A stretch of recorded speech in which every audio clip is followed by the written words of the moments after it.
this is an iHeart podcast. Guaranteed human.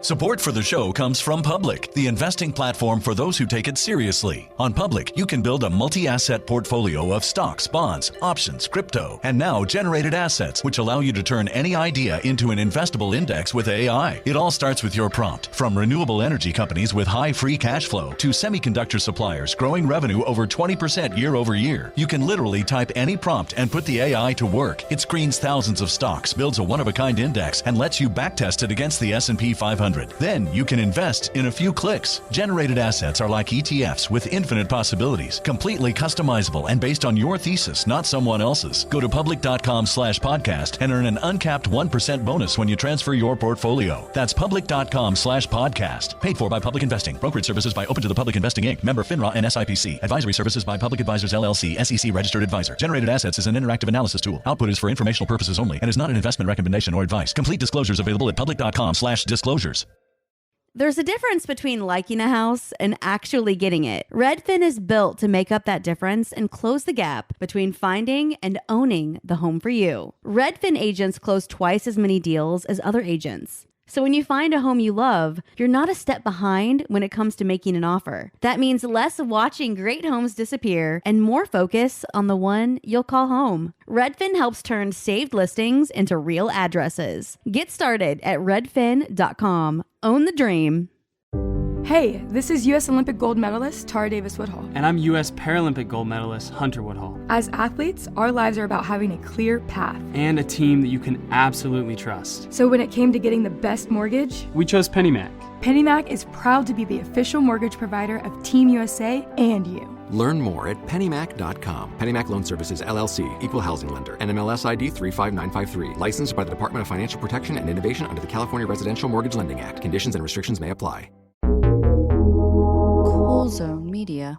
Hey everybody, Robert Evans here, and I wanted to let you know this is a compilation episode. So every episode of the week that just happened is here in one convenient and with somewhat less ads package for you to listen to in a long stretch if you want. If you've been listening to the episodes every day this week, there's going to be nothing new here for you, but you can make your own decisions. Oh, welcome back to It Could Happen Here, a podcast that basically all of last week was about the 2024 Republican National Convention, a 4-day period of time that I'm not sure ever ended or ever really had a beginning. As of right now, we are stuck in the hotel because what we initially thought was a hack and may just have been a fuck-up pushing an update by CloudStrike, but by any measure of the word, is like the greatest computer disaster of modern times, has stranded every Republican in the country in the city of Milwaukee. We are trapped with every single Republican in Milwaukee, Wisconsin, as we wait for airports and flights. God. It's like a Stephen King back story. Online.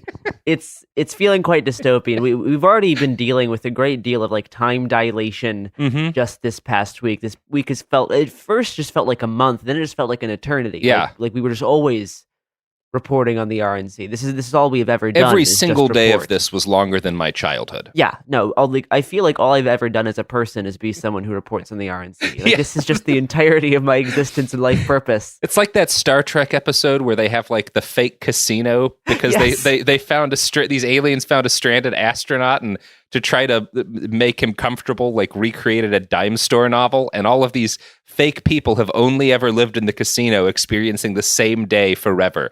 That's us. That's us at the RNC. I was only created to report on the RNC. Did I have a before? Did I have an after? Absolutely not. Yeah. Anyway, so we're doing well, is the short of that. Yeah, we're mentally healthy and well suited to handle this political task. I guess the big story, the one that's really worth us talking about right now, is that last night you and I went to see the Trump speech spectacular. Now, every day of the convention, during the early part of the day, you'll have some speeches, and you'll have even some outside of the event. Different groups and organizations will, rent out hotel ballrooms, conference rooms. They'll give speeches. They'll do panels. There's workshops. And obviously inside the wire, so to speak, you have different dignitaries, politicians. Ted Cruz will come by and he'll sit down to be interviewed by a podcaster or a radio host. Rudy Giuliani's doing the same thing. You've got all these people who do their shows live from the event. And then in the evenings, usually starting around like 5 to 7, something like that, you start having speeches. And part of what, speeches at the RNC are, it's obviously it's a way to hype up the base. This is the base. And one of the things I try to get across to people, I posted on day one, while there was some very dystopian shit coming out, Marjorie Taylor Greene's speech and whatnot, how empty, the stadium was, to be like, look, there's not that many people here. And someone was like, well, it's kind of dishonest to say that because this is an invite-only event that you need credentials for. And I'm like, well, that's my point, though, is like, as crazy as a lot of this stuff is, and we're going to get into a lot of the crazy, you don't want to discount it because these people are very powerful and they can do a lot of damage, and there's a very good chance they're going to wind up with very close to total power. But they're also not representative of like a massive chunk of this country. Like, these are the weirdest of the weird. These are the high freaks of Republican Party politics. These are the nabobs and priests and shamans of their political class. And so you shouldn't overextend the craziness to think that like, well, every one of my neighbors who is a conservative is this kind of person. Now, some of you do have neighbors who are this kind of person, so...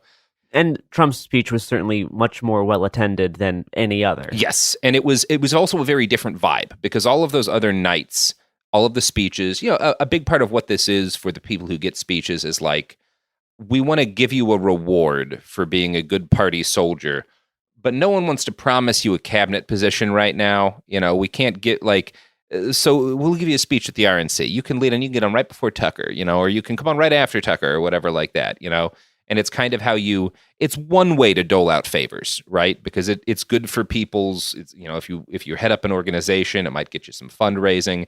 At any rate, it makes you look more connected. It's something you can brag about to your friends. You get to go backstage and be around the VIPs and whatnot, be a VIP yourself. I mean, and that certainly is the case for someone like Vivek, right? Someone who doesn't hold elected office, never has, but is trying to position himself as being, an active part of this political project. Yeah, Franklin Graham, Billy Graham's kid, came out and gave a speech. That's not a guy who's, an elected leader, but he's a guy you want on your side. So you're like, let's give him a nice position. We'll put him right after Hulk Hogan. Oh my God. Which I guess is, that kind of gets at why Thursday was so different from the other nights, because while the other nights felt like a political convention, because the Dems do the same thing, right? Like that their speeches occupy roughly the same role in their party. Last night felt like a concert. Last night was the vibes of like a show. You are going to get hyped up and see a show. People were ecstatic. There was actually music acts, like not just the band that plays in between speeches, but Kid Rock came out and did a set. It was all a big put-on performance. Yes. And it was in many cases well put on. Yeah, it was very competently stage managed. There's no denying that. We can talk about the content of the speech, and I've seen a lot of it. Sam Cedar, who I like. I'm not going to shit on Sam or anything, but I saw his take being like, I felt like this seems like it's a weak speech. It's not very coherent. People in the audience looked sleepy. That was not the vibe during Trump's speech. I see where he's coming from, because this was one of the quieter Trump speeches. Trump is quieter, sure. I think this was an intentional effort to blend some of his more classic talking points with this elder statesman kind of vibe, and selectively utilizing the assassination attempt to talk about both yourself as this like broader political figure that people should unite behind, because this incident really shows how divided we are, and what we really need to do to unite the country is stop attacking Trump, and that's the only way to do it. So like this was all on purpose, and kind of using that more sympathetic unity messaging to squeeze in all of his same extremely far right talking points, just slipping in between calls for like unity and ending division and all of that. And then also the boys are playing in women's sports. And Hannibal Lecter, the late great. And he had a Hannibal. We're getting ahead of ourselves, but I do want to just kind of say up front, my take differs from what I've seen from Sam Cedar and what I've seen from a number of folks who watched, the closed circuit version of this. The audience loved it. Yeah. Like they loved it, and you can taste in the air the degree to which they love Trump. This is like not, if you have not been to one of these rallies. And even this is different because I've been to a regular Trump rally. This was different than that because this is, again, like the most dedicated chunk of the base. It's very much a religious experience for these people. Yeah, no, it definitely had that spiritual vibe. So the first speaker we wanted to really get to in person to hear talk was Tucker. And Tucker gave a very efficient speech. He did not read off a teleprompter. He was ad-libbing the whole time. Best speech of the convention. He was a pretty good speaker. And I know we often will make fun of kind of Tucker's mode of speaking on television, which can come off as a little bit like disjointed and kind of just like confused. He has that like resting, confused look on his face. He was a very good live performer. Yeah. He gave a stronger live performance than I think would have a lot of his televised performances come off as. He gave an erudite and smooth summary of fascist ideology, of specifically what used to be called the Führerprinzip or Führer principle, which is this idea that came out of the Nazi movement of a nation being embodied by a man, and the man is accountable to the people, not in a sense that we would consider like checks and balances, but in some deep spiritual connection that they have. And Tucker very directly like hearkened to that. He made a comment about Trump talked to me and he was like, when I got shot, I expected to see the crowd running, screaming, stampeding, panicking, and no one did. And Tucker was like, that's because you're the leader, and the leader, the people follow the leader, and they, you didn't panic, so they won't panic. Yeah. It's the most direct, old style. This is 1920s Nazism stuff that Tucker is throwing out, and he discussed it in a way that was very smooth and very palatable to American ears, and that was the most chilling part of the night for me, because Trump's speech was not a particularly. I think back to 2016, and I was at the RNC in 2016. Trump's speech on the last night of the RNC was his blood in the street speech. He was angry. It was aggressive. It was a violent speech, right? And there were moments certainly of violence in his speech, but not much. That was not the overall vibe. That was not what he built towards. It wasn't the thing he ended on, and it was never really a focus. But what Tucker was focusing on was getting people on board the concept that they are bonded to Trump in a spiritual sense, and that the nation is, and that Trump is the leader, not by dint of having been elected, but by dint of some sort of psycho-religious mystic bond.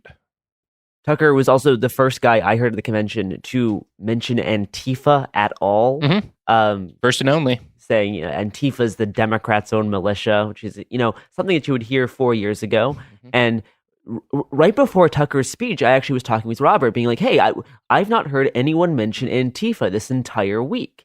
And this used to be such a big thing in their political messaging, both 4 years ago, 2 years ago. And this week, it was just completely absent. Now, obviously, it has been replaced by some of this gender ideology, groomer, kind of trans panic type stuff. But it is a noticeable absence in the current talking points of the Republican Party, save for this one mention by Tucker. Yeah, and during Trump's speech, I don't even recall him bringing up the radical left. He didn't even. He made a couple of jokes, and two of the jokes that got the best crowd response from him is he would bring up Biden, but they would say, "I'm not going to mention his name. I promise I won't talk about him." And that got a laugh every time that he did it, which I counted twice. He did make one reference to the shooter and said he tried to stop our movement. Yeah. Greatest movement in the history of the country. And that was interesting to me. I think that he was kind of easing off the gas on that one because there's still so much that's uncertain about the shooter and his motives. I went to work out today because the morning after convention, that's kind of how I purged the hangover from my body. And I was watching Fox News on the TV in the gym. And I don't watch television news much because I'm a person who has to do things, but it is useful sometimes because it connects you with how an unfortunate number of people in this country do intake their news. And this morning, one of the reports was about the shooter and how the FBI had found that he had 3 encrypted accounts offshore, overseas, that they're trying to break into. They are referring to, I think, Discord kind of accounts and stuff like that. He might have he might have a WhatsApp. He might have WhatsApp, a Telegram account. Yeah, at some an point. encrypted email, possibly. Yeah, the stuff that I have, most people have. But they were like, So this makes it even more likely that Iran is involved. That there's some sort of because like overseas, that means Iran. And it's like, no, man, there's lots of companies that have encrypted apps that aren't based in I used to shill for a VPN that was based, I think Nord is based in Switzerland. Maybe I'm wrong about that, but like some of the VPNs are based in Switzerland, and like these are not. It's not the fact that it's overseas does not mean there's any tie to anything other than this kid. Like a lot of people was used encrypted messaging platforms. Obviously, I'm interested. If the FBI when they get into that stuff, what they find, but I don't think they're going to find that the fucking Ayatollah gave this guy a $500 AR-15 and 50 rounds of ammunition. That is certainly doubtful. I think Tucker had some of the best audience reactions since Marjorie Taylor Greene's speech. Mm-hmm. He called J.D. Vance a friend, said that Vance's politics are closer to the average Trump voter than anyone else in Washington. Mm-hmm. And just an overall very, very polished speech. Yeah, we should probably do an ad break now, huh? We should.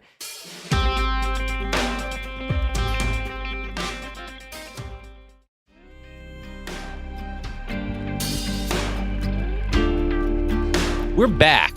So after Tucker, we had a couple other people come on. There was a woman who worked for a conservative education political activist group who her whole thing was, I worked in prisons for a while, and then I switched over to working in schools. And the thing that shocked me is our schools are so much more. Our schools are like prisons, which I was like, well, actually, there's a lot to be said about the way in which some of the same technology. Foucault. Right? Yes. No. There's a lot to. And then she was like, because children are much more violent than convicted felons. And you're like, oh, okay. Okay. A lot of what she was saying is that like schools are completely out of control, and obviously, in the wake of the height of the COVID pandemic and the lockdown. School violence did soar. It's been coming back down. Overall, schools have been getting less violent in every single way but shootings for 20 straight years. And that is the case now. Like in Joe Biden's America, schools, like violence that is not related to shootings is going down. But what she was saying is that like we need to be able to expel and suspend kids, particularly suspend kids more often for bad behavior. There is actually quite a bit of data that shows that when you suspend children, it makes them more likely to offend and disrupt class in the future. Like it increases the problems that you are supposed to be stopping. Like most conservative measures that are kind of like punitive in nature, it doesn't actually do the trick. I don't know why I'm arguing with this lady, but it is important that like that's a big part of how they're pitching what ultimately is a plan to end the Department of Education to parents is like your schools are so dangerous for your kid. You need to be able to have a voucher to send them to a private school. And we need to be able to kick these underperforming black students out of schools in order to make them safer for everybody, right? Like, and shuffle them off into the carceral system, right? This whole speech was kind of a coded way of talking about like urban crime. Mm-hmm. She blamed this problem on an Obama-Biden policy to limit suspension rates, which Trump undid. And said that the solution is both more suspensions and more school resource officers, which the Cato Institute says actually increases the number of violent incidents in schools. Yeah. So, but again, of course, they're going to call for more police. This is the Republican Party. And honestly, I don't know why we even bother. Like, fact-checking this is important because I care, like, and you care. But like our audience knows the lady that gets up to talk about school policy at the RNC is not going to be bringing out good policy. But this is just how everything works. Like this just kind of underlines the alternate world that is formed in places like this. Yeah, and you can't fight these people with facts. That is the mistake liberals always make. Is like, well, if we can just out-argue them, if we can get them in front of the American people and see how bankrupt their ideas are. And that's not how you do it. Now, that's not to say that you shouldn't get out and engage with them, because what does work is showing the American people, reminding them these are freaks. These people are weird. These people are off-putting. These people are scary, and you don't want to be around them. And by God, you don't want them with their finger on the button. Like, I do think that consistently works. And unfortunately, that freakish nature can sometimes help them. like when you pull out Hulk Hogan onto stage, waving an American flag, calling Trump his hero and his gladiator. And talking about how, all of America are going to be the Trumpites. That's what they're going to call them. Trump mania. Which apparently he used to do with NWO back in the day, back in his glory day. He couldn't stop himself from talking about beating Andre the Giant at WrestleMania. I think it was like 1983. He made 2 different Andre the Giant references, both of which were very mean to Andre the Giant, who I wish... Oh, Andre. No, the wrong one died. Hulk Hogan compared the energy of the RNC to a WWE match, which he is not He's not wrong about. He's not wrong. It is very similar. Look, I'm not going to, Hulk Hogan understands this crowd. Oh, absolutely. More than maybe any other actual speaker. Yeah. Like Tucker kind of understands them, but Hulk Hogan even more so. They loved him. Yeah. When he ripped his shirt off. Oh, yeah. To reveal the Trump Vance tank top underneath. That was the best moment of the RNC. That was the moment where I was like, all right, fuck it. No, he said that he usually stays out of politics, but after what happened on Saturday, he could no longer stay silent. And then spent, the rest of the speech just praising Trump, saying how tough he is, saying that, he's survived all these court cases, these investigations, impeachments, and we need a tough man to take on like politicians, criminals, and drug dealers. And no, it was in a week full of kind of surreal moments where you're seeing these people that you only interact with on a screen. Yeah. You just see them walk past you all the time, every day. This was certainly one of the most surreal Madison moments. Cawthorn nearly hit me with his wheelchair, and I'm not the only one I talked to with that story. He's a little reckless, I'm going to be honest. Maybe he thought you were a tree. Maybe he thought I was a tree. I love that we saw 2 Republicans at this convention, both of whom have a tragic tree story.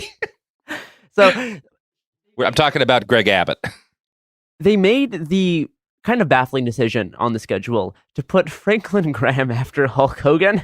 Not nice to Franklin Graham, to be honest. No. Yeah, because he did the thing that usually gets a good reaction, which is the prayer, right? He's there to do the prayer, and this is a good crowd for a prayer, right? Like that's not like a lame thing to these people. They love doing that. But no one's heart was fully into the prayer after Hulk. Like you can't get people. It's a tough come down. It's a tough come down from Hulk Hogan ripped his shirt off on stage to now let's bow our heads and thank God. But if you didn't grow up in evangelical circles, Franklin Graham is the son of Billy Graham, possibly the most famous pastor in American history, at least in the past 100 years. Since Sinners in the Hands of an Angry God, like the most popular man of faith in the country. And he closed his prayer by saying, all authority comes from you, speaking about God, and we ask if it be thy will that you will make America great once again. Just a wonderful Christian message. Grand. So that was nice. Eric Trump gave a very... he tried his best, which is basically what Trump said. Again, Hulk Hogan has just been on. Trump is about to be on. It is the last night of the RNC, and everyone is absolutely certain of victory. So as a speaker tonight, you couldn't be more teed up for a good reaction, and he could barely get laughs. He could barely get cheers. Like, even when he did the anti-trans stuff, it didn't get... It got a muted reaction, not because people aren't bigoted, because they loved it when Marjorie Taylor Greene did they loved it when Trump did.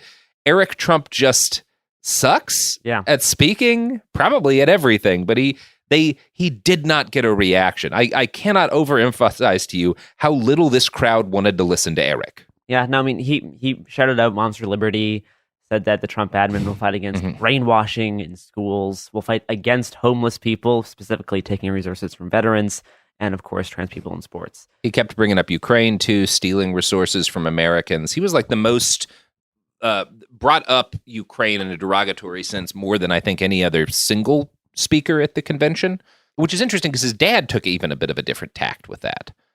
So, yeah, I found that interesting, but I did not find his speech interesting because he is a bad speaker. No, the only line I found interesting was when he was talking about how all of Donald Trump's political enemies aren't just happy going after him, they're also going to be going after every Republican. And he said, the greatest retribution will be our success.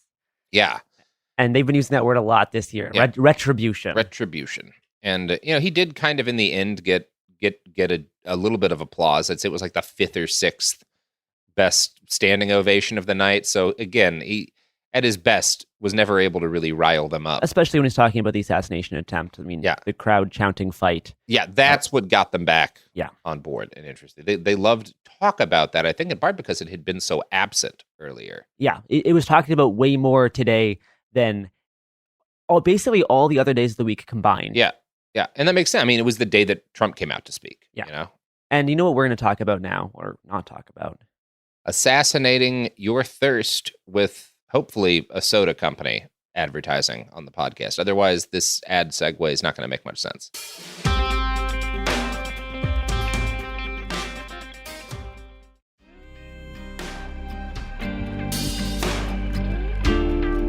All right, time for Donald Trump himself. He's coming out. They set this stage. They got everything and I'm ready. proud to be an American. And then they announced Kid Rock. Oh my God. And he comes out and the whole stage is wreathed in massive screens, like dozens of feet tall. And they all are portraying fire and American flags. American flags that look kind of like they're on fire. Which burning. is just... Kid Rock comes out and does a rap set to burning American flags surrounding him. It was kind of just a fascinating image for the RNC. The refrain is, "They call me cowboy." He said that like 40 times, and he just kept going, "Trump, Trump, Trump, fight, fight, fight." They loved it. They loved it. It was very high energy. It was a concert. Everyone had a great time. Yeah, it got a good reaction. People were hyped up. It is the loudest, stupidest thing I have ever seen in my life. But it got a really good reaction. People loved Kid Rock coming out. It's interesting to me that they chose to have Kid Rock basically lead directly to the president rather than the Hulkster.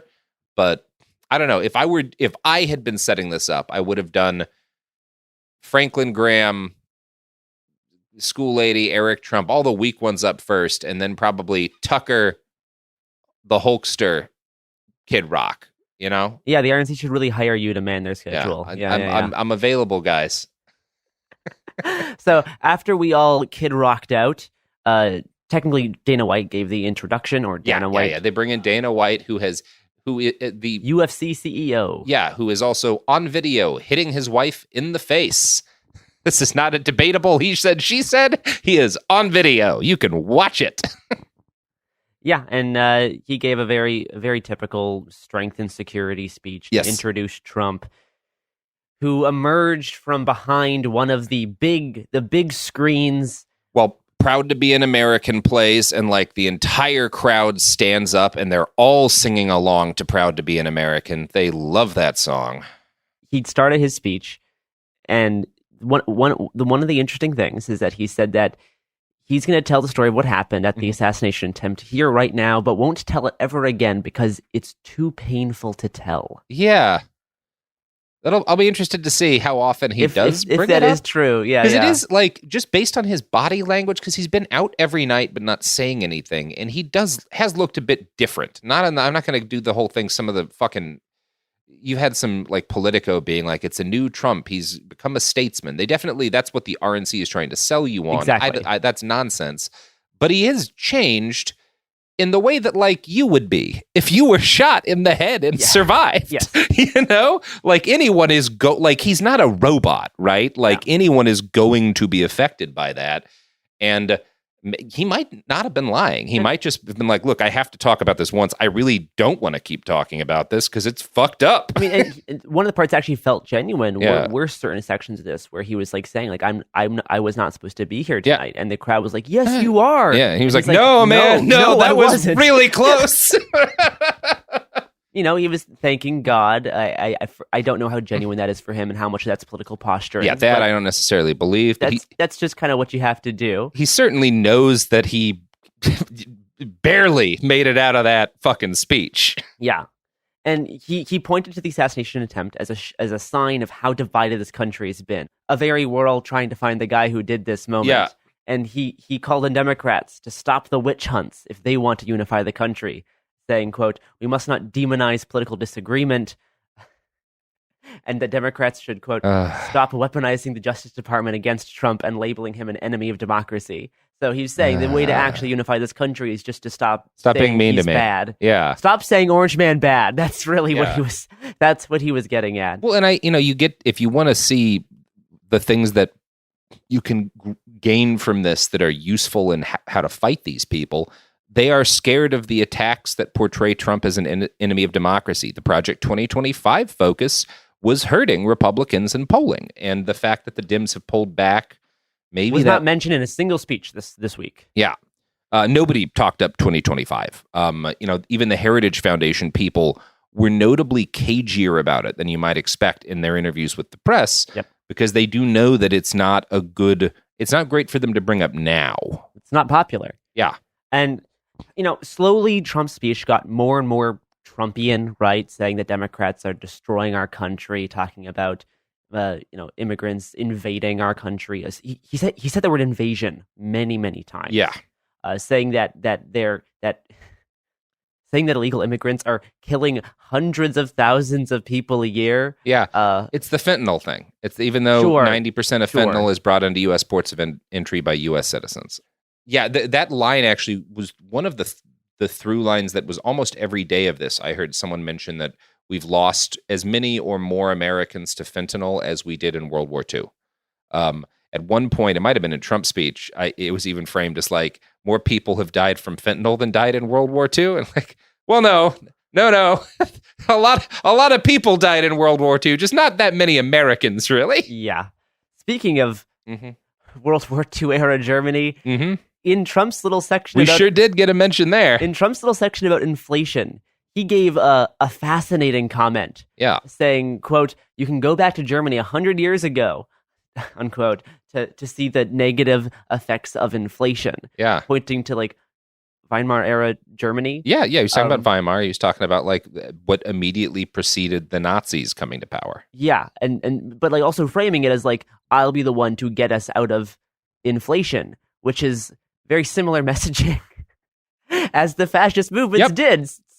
Saying to Germany that was in a real economic issue, like, we will be the ones to fix this through nationalism, through closing our borders, through putting Germany first. Like that is, it was a very odd comparison for Trump to make. I don't know how well he thought through that. I don't believe this was like an intentional coded message. It didn't seem like. I don't think Trump works that way. Yeah.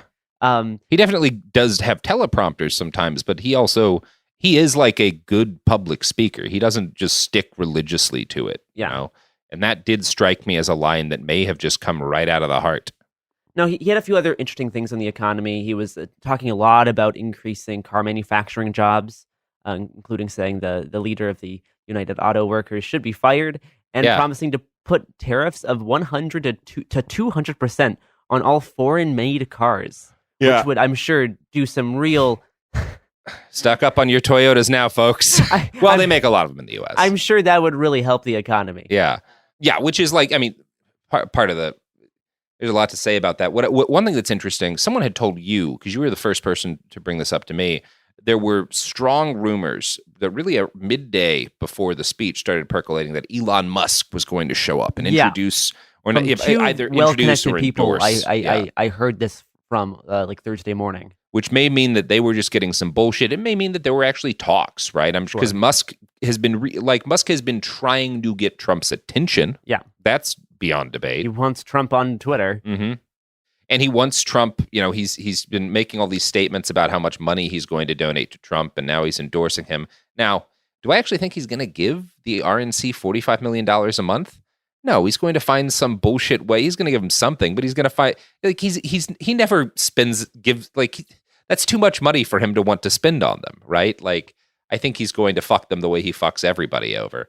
But it was interesting to me how much talk there was of him showing up, and absolutely no Elon. And in fact, there was a moment where Trump was like, "Hey, electric cars are fine for some things, but like we got to subsidize gas cars." Yeah. He talked about, increasing drilling in the United States, and kind of the last big topic that he went to was the border. He pointed to the little Border Patrol chart that he looked at the split second before those shots fired, which saved his life. So you can thank the Border Patrol chart for that. He said that Mexico and South American countries are sending murderers and people from insane asylums into the United States. It was interesting because Nayib Bukele of El Salvador, it keeps getting brought up as like a Trumpian figure, is like, this is the kind of leader Trump wants to be. Look at how good he's done at like stopping violent crime in El Salvador. Trump shat on him. Trump accused him of sending all of El Salvador's violent criminals and psychopaths to the United States. Which I thought was interesting, actually. Was it El Salvador or Venezuela? Both. He brought up both because he also brought up Venezuela and accused them of doing. He said El Salvador, but he also brought up Venezuela and said maybe next election we'll hold the RNC in Venezuela because it's so peaceful now because they sent all their rapists here. Exactly. Then he had the late great Hannibal Lecter line. And then immediately afterwards, he said that he will enact the largest deportation program in American history. Yeah. And that's just a very beautiful snapshot of the current American politic. And it got a great reaction. And I would say that by far the most aggressive, because he really didn't play any of it, much of, if any, radical left stuff. But he really even didn't, other than to say that Joe was like a bad president, the country was in bad shape, he didn't like yell at Democrats much. The hate was mostly reserved for migrants and immigrants. Yes. He closed by saying that we're going to be building an Iron Dome in the United States. Oh, yeah, that one was a curveball. Yeah. And then he pivoted to saying that we will not have men playing in women's sports, which was the first trans reference in his whole speech. And he just kind of dropped it and then changed. And then he immediately continued to something else. And the crowd did not react to that nearly as much as they reacted to any of the other mentions of like trans people. I think because he just kind of threw it out there, but then we're right back to... It was almost like a perfunctory line. Like he knew he had to put it in. I got to drop a line about... Because I think it is perfunctory because, again, Trump doesn't really care all that much about the culture war, like the social stuff. Yeah, and that's pretty much what they closed the speech on, mostly on this migrant stuff, this Iron Dome thing, and increasing the manufacturing jobs in the United States, which is a lot of what Trump's messaging was back in 2016 as well. Yep. So I mean, in a way, it was mostly him playing the hits. We had he did bring out Corey Contemporary's firefighter's uniform. It was on stage behind him the whole time. He kissed it at one point. He walked up to it, and I thought he was going to go in for a hug, and I was like, ooh, that's going to be weird. And instead, he went up behind and kissed it, which was also weird. He kind of did a Joe Biden to the dead man's firefighter hat. It was a very Joe Biden. And he brought up Corey. He brought also up the other people who were wounded. He named them all, which, it makes sense. You have to do it. He didn't really talk much about Corey beyond that. Like, Corey was there as a prop. He kissed it, and then they gave about a 5-second moment of silence, a very brief moment of silence. And then they moved on. And when his speech ended for the night, Garrison and I both saw, this was a beautiful moment to share with you, Gare. You and I have shared some moments, but this is right up at the top of the list. As all of the whole convention, the whole ceiling is balloons, right? They've got them up there. They have some sort of system by which, like, at the end, they trigger it and they all start falling down. And they'll fall for 10, 15 minutes. Like, there's a lot of balloons, and it's rigged so that some of them are red, white, and blue. A lot of them are like gold, huge gold balloons mixed in, yeah. And the last sight we get, as Trump is on stage with his family, balloons are showering the crowd, everyone's gold balloons cheering, everywhere. Screaming. They're celebrating what they see as an inevitable victory. Yeah. 2 stage crew guys take Corey's uniform and wheel it unceremoniously off stage into darkness. Just quietly wheel it backstage. As balloons pour down and everyone dances and cheers. No one notices. We're done. It's like Frank Grimes' casket sinking into the dirt in The Simpsons. Like, no one sees. No one sees. It's very unceremoniously, very quietly, very quickly, just wheeled off we stage. We had what we needed from him. As the celebration continues. And also, they spelled his name wrong on the firefighting uniform. To be fair, it was previously spelled wrong. Yeah. I think it was an issue of when he was a firefighter, they just could only have so many letters on the jackets. But there was some talk about that. I have seen a lot of folks making the comparison to Horst Wessel, who was a German member of the Brown Shirts. He was also a pimp who got murdered by some communists in retaliation for acts of violence he had carried out right before the Third Reich took power. And they really made a lot out of his death. He got this massive state funeral. They had a very popular song about him. He was kind of, he was kind of the individual chosen to embody all of the guys who died in the street fights prior to the rise of the party. And people have been comparing Corey to Horst. I get why, because we are watching a fascist party near power here, and there's clearly some desire in that for Corey to be that. Horst was the focus of of a cult. And what I saw here was a perfunctory, well, we got to mention this guy. We got to make a reference to him, but let's get in and out of that. We got to move on to the meat and potatoes. That's not going to win us. And I think what it is the swing voters and shit don't care about Corey contemporary, right? That's not going to, that's our base is going to expect us to say something. It's also just like the thing you do. This guy got killed at your rally with a bullet meant for you. You got to bring up something. But then let's move on. Let's get him out of there. Let's shove his fucking uniform into the fucking back closet and get back to the party, you know? And that is different from how the Nazis handled Horst. And I think that difference, maybe it signals a real difference in the structure of American fascism, you know, and how it inhabits a party. Or maybe it's just a measure of we're not all fully bought in on this to the extent in the same way that the Nazis were, right? Like we really are trying to just get a lot of people on board to vote for us, and we don't want to get too weird with it. We don't want to have a big cult for Corey at the RNC, and a big religious state. That's got to be off-putting to Americans. So we'll kiss the hat. People like firefighters. Shove it back. That's how I took that. There's two other things I want to mention. I've had J.D. Vance's hype song stuck in my head. Boy, yes. Because they just kept playing it at that convention. And it's an interesting song. It has a good beat.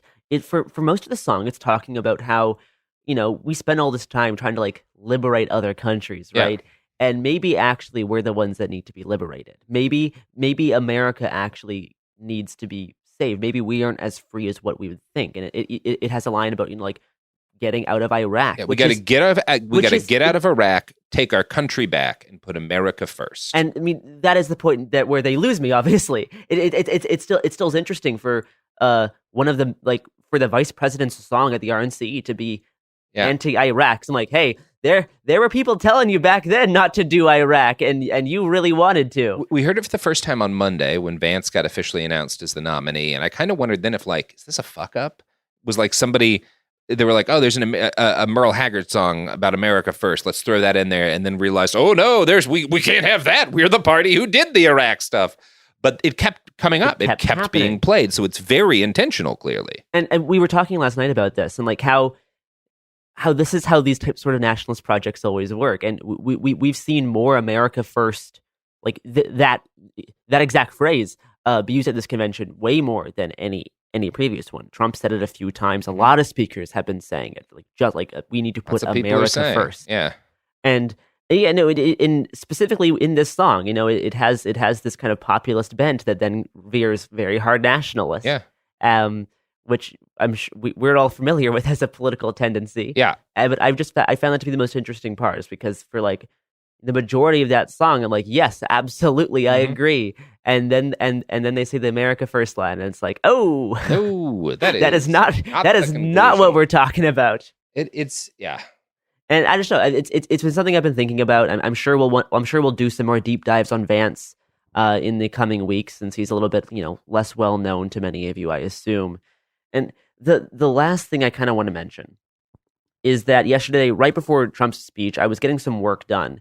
And I happened to be sitting about 10 feet away from Ted Cruz, who was talking on air about his thoughts on like both this convention and this election in general. And he said a few interesting things that I half heard that I quickly just scribbled down on a notebook. He said that, you know, this convention already feels like a celebration, right? This already feels like we've kind of won, but He warned Republicans to be scared of overconfidence. Mm-hmm. He said that we're kind of acting like how the Democrats were acting in 2016. I have been saying that all week. Yeah, and that's what Ted Cruz was saying. Yeah, he thinks that Biden is not going to be the candidate; that someone else is going to come into place. Now he believes that that's going to be Michelle Obama, which is an unhinged opinion. Unbelievable, because like. Do I think Michelle Obama would have a decent shot at winning the presidency in this election? Sure. Do I think Michelle Obama wants to go anywhere near the White House again in her life? No. Absolutely not. That seems like a nightmare. She's making movies. They're in Hollywood. Yeah. They're doing the thing people... They're doing what Ted Cruz wants to do. When people are allowed to make big Hollywood movies, they don't want to get into politics. For a long time, that's how we avoided having fascists in power in this country, and like direct power, like Trump type kind of fascists. We're very lucky that Clint Eastwood just makes movies and doesn't do politics. Are the people who would be the best, we have, you have fascists like stuck inside of the bureaucracy, but the people who could really have the potential charisma to be populist leaders wind up becoming movie stars. Tom Cruise could have been a president. He's got what it takes, but he decided to devote all of that manic kind of charisma energy into climbing the Burj Khalifa, and that's part of the genius of the American system.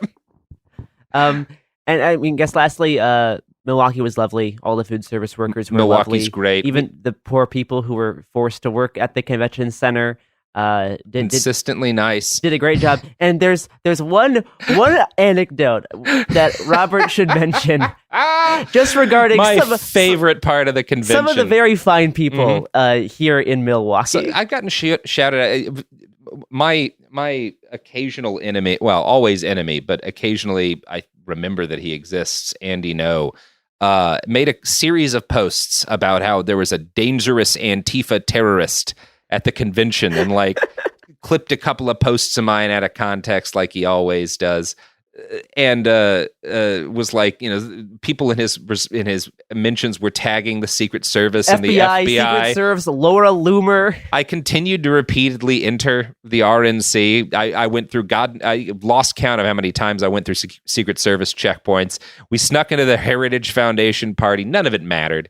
The only people at the show who recognized me were like technical folks for the different radio. I had a couple of different people who were carrying booms, carrying cameras, who recognized me and shouted me out, which I felt good about. What I felt best about is, as you and I were walking to the stadium to see the speech, we see a forklift driving down the street. In the middle of the security perimeter. One of the crowded streets. Yeah, which is kind of crazy. It's weird. I've never actually seen a construction vehicle driving around inside during like the convention hours. So that was weird. And as we're like watching this thing, like I honestly wondered, like, should I like get a footage of this? That's kind of wild looking. As we see it like kind of coming up next to us, the driver leans out of the side of the vehicle, and he is a beautiful man covered in tattoos, huge nose ring, and he's like, "Hey, Robert!"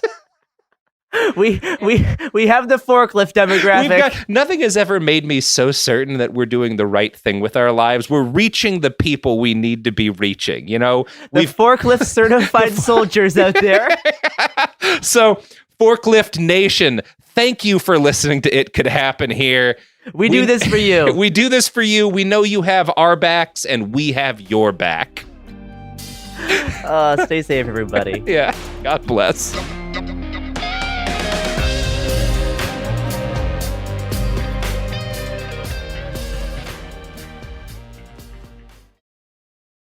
Support for the show comes from Public, the investing platform for those who take it seriously. On Public, you can build a multi-asset portfolio of stocks, bonds, options, crypto, and now generated assets, which allow you to turn any idea into an investable index with AI. It all starts with your prompt. From renewable energy companies with high free cash flow to semiconductor suppliers growing revenue over 20% year over year, you can literally type any prompt and put the AI to work. It screens thousands of stocks, builds a one-of-a-kind index, and lets you backtest it against the S&P 500. Then you can invest in a few clicks. Generated assets are like ETFs with infinite possibilities, completely customizable and based on your thesis, not someone else's. Go to public.com/podcast and earn an uncapped 1% bonus when you transfer your portfolio. That's public.com/podcast. Paid for by Public Investing. Brokerage services by Open to the Public Investing Inc. Member FINRA and SIPC. Advisory services by Public Advisors LLC, SEC registered advisor. Generated assets is an interactive analysis tool. Output is for informational purposes only and is not an investment recommendation or advice. Complete disclosures available at public.com/disclosures.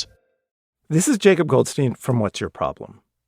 When you buy business software from lots of vendors, the costs add up and it gets complicated and confusing. Odoo solves this. It's a single company that sells a suite of enterprise apps that handles everything from accounting to inventory to sales. Odoo is all connected on a single platform in a simple and affordable way. You can save money without missing out on the features you need. Check out Odoo at odoo.com. That's odoo.com. Kids, pets, life, your sofa sees it all. But with a washable sofa, stains don't stand a chance. All of our sofa collections come with fully machine washable covers and cushions, making cleanup effortless. Liquid and stain-resistant fabrics provide extra protection against everyday messes. Plus, with modular designs, you can rearrange your sofa however you like. Perfect for growing families and changing spaces. Starting at just $699, it's time to upgrade to a stress-free, mess-proof sofa. Visit washablesofas.com today and save. Offers are subject to change and certain restrictions may apply. Hello, welcome to Eat Could Happen Here, another food episode. How did we get here? Today, we're talking about asparagus. Why, you might ask? Once again, you can blame James Stout. Hi, James. Hi, Shireen. I'm happy to be blamed. I take responsibility for asparagus. Why did you want me to talk about asparagus? Well, it's because, Shireen, I grew up in the Vale of Evesham. So the Vale of Evesham, if people aren't familiar, is an area in the middle of England where asparagus is grown heavily. In fact, there's a protected origin, so you can only call it Vale of Evesham asparagus if it comes. Yeah, there was a big asparagus auction that used to happen. The first, so around. It's called grass and not asparagus, right? Where that's I'll get into that. Yeah. Oh, good. Excited to learn. It's so. Do you know how many spears are in a round, Shireen? No. Let's say no.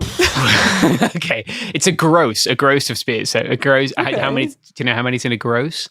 No, James, just tell me. Stop quizzing me. It is 144. It's 12 times 12. Wow. So there's a pub called the Round of Grass. We used to go there a lot when I was younger. Wow. I used to work. If anyone knows it, hi. Maybe you probably know me. It's small shout town. out to my mum, who is probably the only person. I used to work just down the road from there at a tomato, like a big tomato greenhouse. You used to work at a tomato greenhouse? Yep. Pack up the tomatoes, slap a label on that bad boy, send it off to Sainsbury's or Tesco. It's such a crap job. Like, I mean, it doesn't sound the greatest. No disrespect if you work in a tomato greenhouse and that's what you enjoy. Like, that's great. Like, I love to grow a tomato. That job was just not. I didn't like doing the same thing every day. Yeah, that's fair. That's fair. Well, today is not a tomato episode. Today is an asparagus episode. Mm-hmm. Let's just get into it. I want you to talk more about your hometown, but I'm going to sprinkle it in here and there just to make things more interesting. Let's just get into the nitty-gritty of what asparagus is. Apparently, the asparagus is a member of the lily family. Oh. The plant is made up of the top, which is the fern, the crowns, which are the buds, and then the roots. All three of these parts are vital to a productive asparagus plant. The fern is known as the factory, which through photosynthesis produces food stored in the crown and the roots below ground. The number of vigorous spears in the spring depends on the amount of food produced and stored in the crown during the preceding summer and fall. Producing a good crop of fern is necessary for ensuring a good crop of spears the following spring. It's important not to cut the old fern at the end of the season until it is completely dead. And the best time to remove old fern is in the spring, since valuable food and nutrients move during the autumn months from the dying fern to the crown. Fascinating. Yeah. Maybe you're wondering, is there a nutritional value? Yes, of course there is. It's a vegetable. But 1 cup of asparagus has no fat and only 2 grams of sugar and 3 milligrams of salt. Apparently, it's known as one of the most nutritionally balanced vegetables ever. A lot of fiber. And it contains no cholesterol, very low in sodium, as I said, a good source of folic acid, potassium, as well as vitamins A, A6, and vitamin C. Wowie. Yeah. Only the young shoots of asparagus are eaten, fun fact. There's also an amino acid called asparagine, and this gets its name from asparagus. Oh, wow. Because the asparagus plant is rich in this compound. Asparagine is also commonly found, fun fact, in French fries and potatoes, which are potatoes. And fries are the same. There are over 300 known varieties of asparagus, and the varieties most widely seen in the United States include the white variety, which is preferred in Europe. I'll get into this later, but apparently chefs in Europe only usually use white. James? Yeah, no, that's mainland Europe, maybe. But now that we've Brexited, obviously we can be proud of our green asparagus. I've not enjoyed wet asparagus. I think it lacks the fresh flavor. There's a reason for that. There's a reason for that. Yeah, they pile up the soil, right? So it doesn't photosynthesize. Yeah. Yeah, well, spoiler alert, I was going to say that. I'll skip that part now. My asparagus knowledge. It is very fascinating that they prefer to do that, though. But regardless, the 3 varieties in the United States include the white one, and these sunlight-deprived stalks are a little milder and more delicate. It's difficult to find these fresh in the U.S., but they are widely available canned or in jars. You don't want to be eating asparagus in a can or a jar, though. I mean, you don't want to be eating most things in a can or a jar. It's true. Desperate times. It's a sardine. If you're a person who eats sardines, very good in a can. I'm not going to do a sardine episode ever. Oh, sure. Actually, that could be a really interesting episode. I used to live in a place where they had a protected origin for those as well. You know, after doing sea urchins, I was glad to do asparagus because asparaguses are not little living things. I'm not trying to be annoying, but I think it's hard for me to talk about things that can be eaten. Yeah. The asparagus, I will talk about them because they are food, but they're not my first choice. So I'm glad to be talking about a plant today. I don't find asparagus cute, so maybe it's easier for me to eat them. That's just my own bias. Yeah, I'm going to derail your episode. I've been reminded that I had my 21st birthday party at one of the pubs that auctions the asparagus. Wow. A little tidbit. I love some James Stout lore. Forget in the barn at the Fleece at Bradfordton. The other one, of course, is Surround of Grass in Badsey. Wow. Fascinating. Your life continues to be fascinating. Anyway. That's not fascinating. That's extremely fucking mundane. It's fucking weird in a good way, but sure. Another variety, the violet or purple kind of asparagus. This one is commonly found in England and Italy, and it has a very thick, substantial stalk. And then is the green asparagus, which is the most widely known kind of asparagus, because most American asparagus is of this variety, and it ranges from pencil thin to very thick. They describe it as the size of your thumb, but I think this is relative depending on how big your thumb is. And then there's also wild asparagus, and these asparagus grow in wild areas. It's mostly found in Europe or like on the coastline somewhere, and you'll most likely have to hunt down your own because it's rarely available fresh in markets except for in Italy and the south of France. No, wild asparagus is great. It's going to be... you do have to be, as with anything that you're taking out of the wild areas, you do want to be careful that you're getting wild asparagus. Why? There are a couple of things. Because if you confuse it with something else... Oh, I mean, yeah, that can not be great. You can get yourself... I'm trying to remember... Yeah, don't be like into the wild out here. Like, be smart. Don't into the wild yourself with the wild asparagus. Samphire is another delicious vegetable. It's a bit like, I think it's a relative of asparagus. Oh. It's like sea asparagus, Samphire. Wow. Sea asparagus. Yeah, so many little... fascinating. I think maybe it's not a relative. Maybe it's just a seaweed. But it's pretty good if you ever get it. That's one you can forage pretty easily. Nearly all seaweeds are edible, so nice. If you're out and about. Good source of iodine, I'm sure. Yeah, well, yeah. But as with any plant, James, asparagus has its own ideal. It's called sea beans. What? Sorry, Tareen. I've ruined your episode. Sea beans? Yeah, no, yes. What fucking Americans call it? What a stupid name. I mean, we do ruin most things. Yeah, like, I don't know. It's a little too straightforward. It's literally mentioned in King Lear. Like why do you have to change it? Shakespearean vegetable. Wow. Yeah, that's... Well, today's about asparagus. Today we're talking about asparagus, not a sea bean. Maybe next time. Yeah. But, James, as with any plant, the asparagus has its own ideal growing condition. So let's get into that. Where is an ideal growing condition for an asparagus? A good amount of sun is ideal. Asparagus needs at least 8 hours of sun per day. And since asparagus is a long-lived perennial plant, it should not be planted where trees or tall shrubs might eventually shade the plant or compete for nutrients and water. When it comes to the soil, the crown and root system can grow to a large size, which can be roughly 5 to 6 feet in diameter and 10 to 15 feet deep. Therefore, when possible, you should select a soil that is loose, deep, well-drained, and fertile. On sites with poor soil, incorporate manure and compost into the soil, and plant and till under 2 successive cover crops the season before you plant your asparagus, and you should be just fine. Asparagus is planted in the spring. The simplest method is to plant 1-year-old crowns, and you lay down the ground soil prior to growing asparagus for the first time, and even though the young crown will appear to be a lifeless mass of roots, it will begin to send up small green shoots shortly after planting. So as I mentioned, asparagus is planted in the spring, but it's also one of the very first crops harvested during the spring season, and that means, metaphorically, it represents the transition from the frozen winter months and its emphasis on root vegetables to the abundance and newness of spring. Yeah. Asparagus for farmers can mean even more.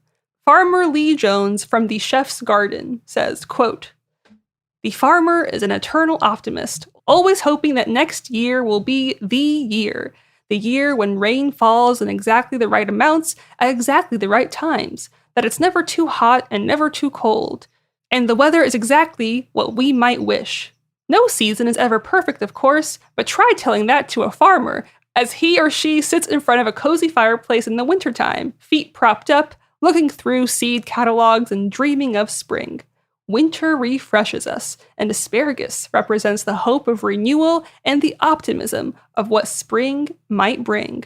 When it's time to begin harvesting asparagus, farmers smell the earth again, see the earthworms, and listen, once again, to the killdeer and the blackbirds.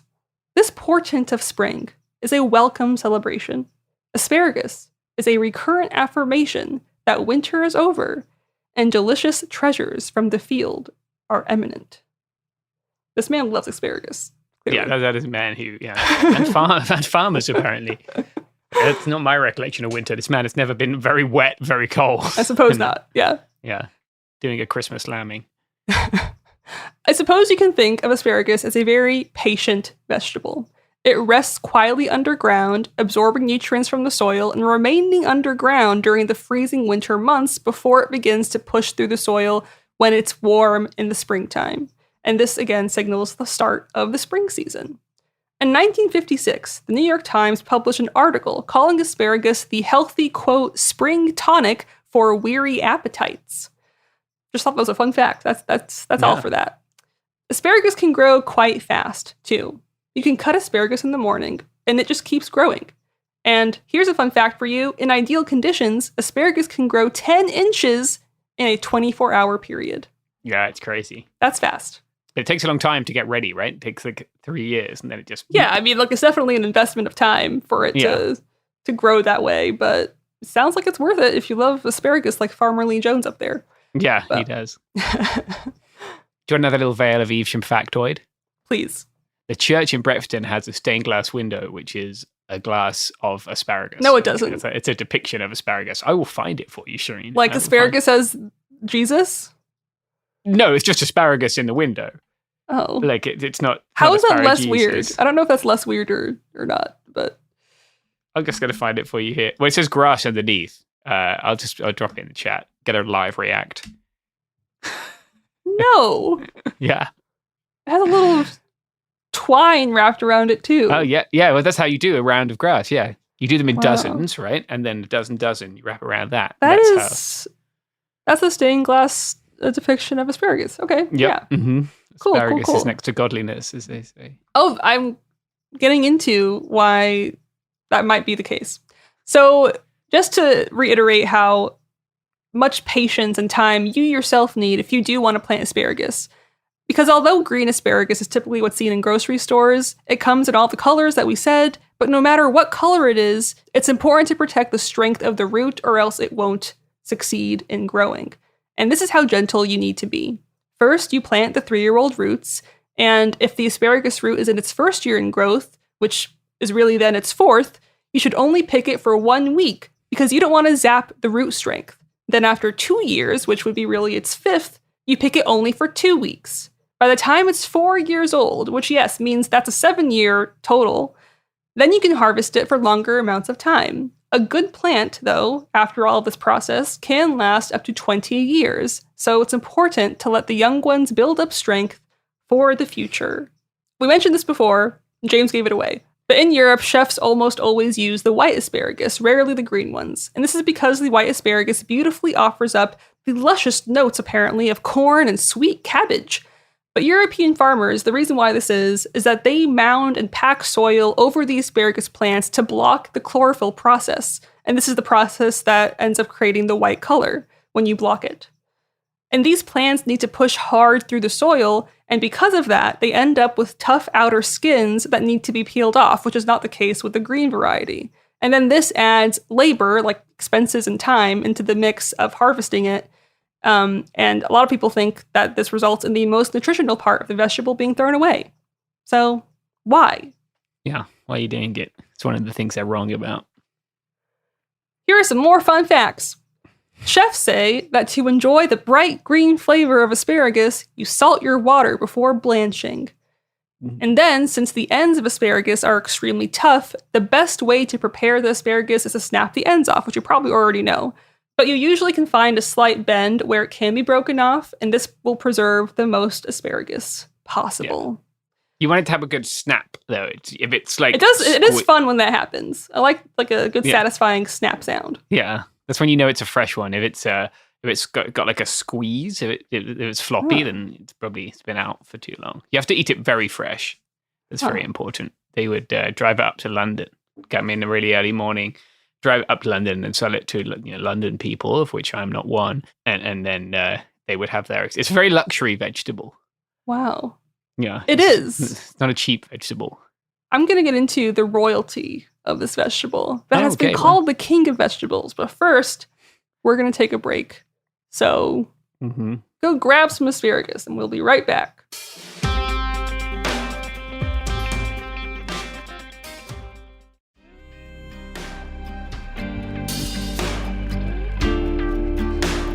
And we're back.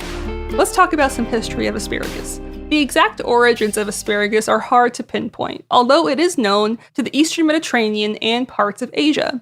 Asparagus can be found naturalized in many parts of the world today, and it is unclear exactly when it was naturalized. How long the plant has been used as a medicinal vegetable is also uncertain, but it was known and highly prized by the Romans since at least 200 BC.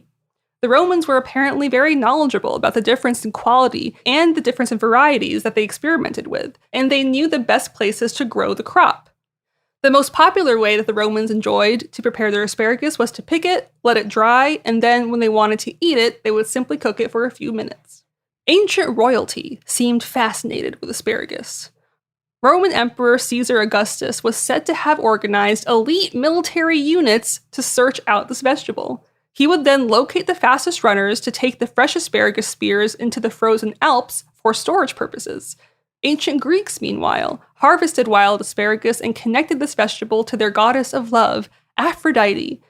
Numerous other cultures have also considered this freshly sprouted asparagus a symbol of fertility. And so the history of asparagus goes back a very long, long way. And speaking of the Greeks, the derivation of the word asparagus also gives us some idea of its early history. So asparagus was first cultivated, some people think, around 2,500 years ago in Greece. And this is significant because the word asparagus is a Greek word, which means stalk or shoot. And so it makes sense that the word is rooted in ancient Greek, but that word in ancient Greek is actually asparagos, and it can be identified in various literature with two meanings. The first is found in Homer's Iliad, and it is used in this context to mean throat or gullet. The second place it's found, it's referred to as the edible shoots of stone or spirage. The Greeks believed asparagus was an herbal medicine which, among other things, would cure toothaches and prevent bee stings. We have seen reference to the fact that at one point this Greek word referred to the young edible shoots of any plant that shoots up from the earth, but we cannot verify this fact. So maybe.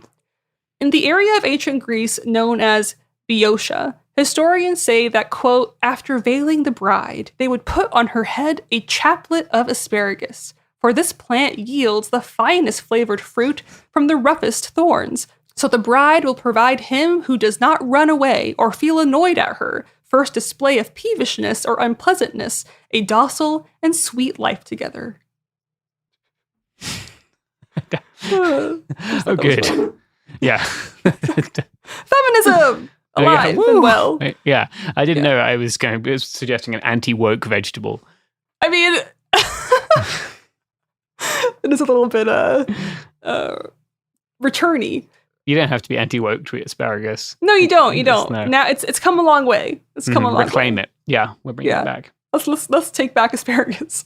Yeah, we'll start there. It's like small steps. Other ancient cultures that apparently were obsessed with asparagus.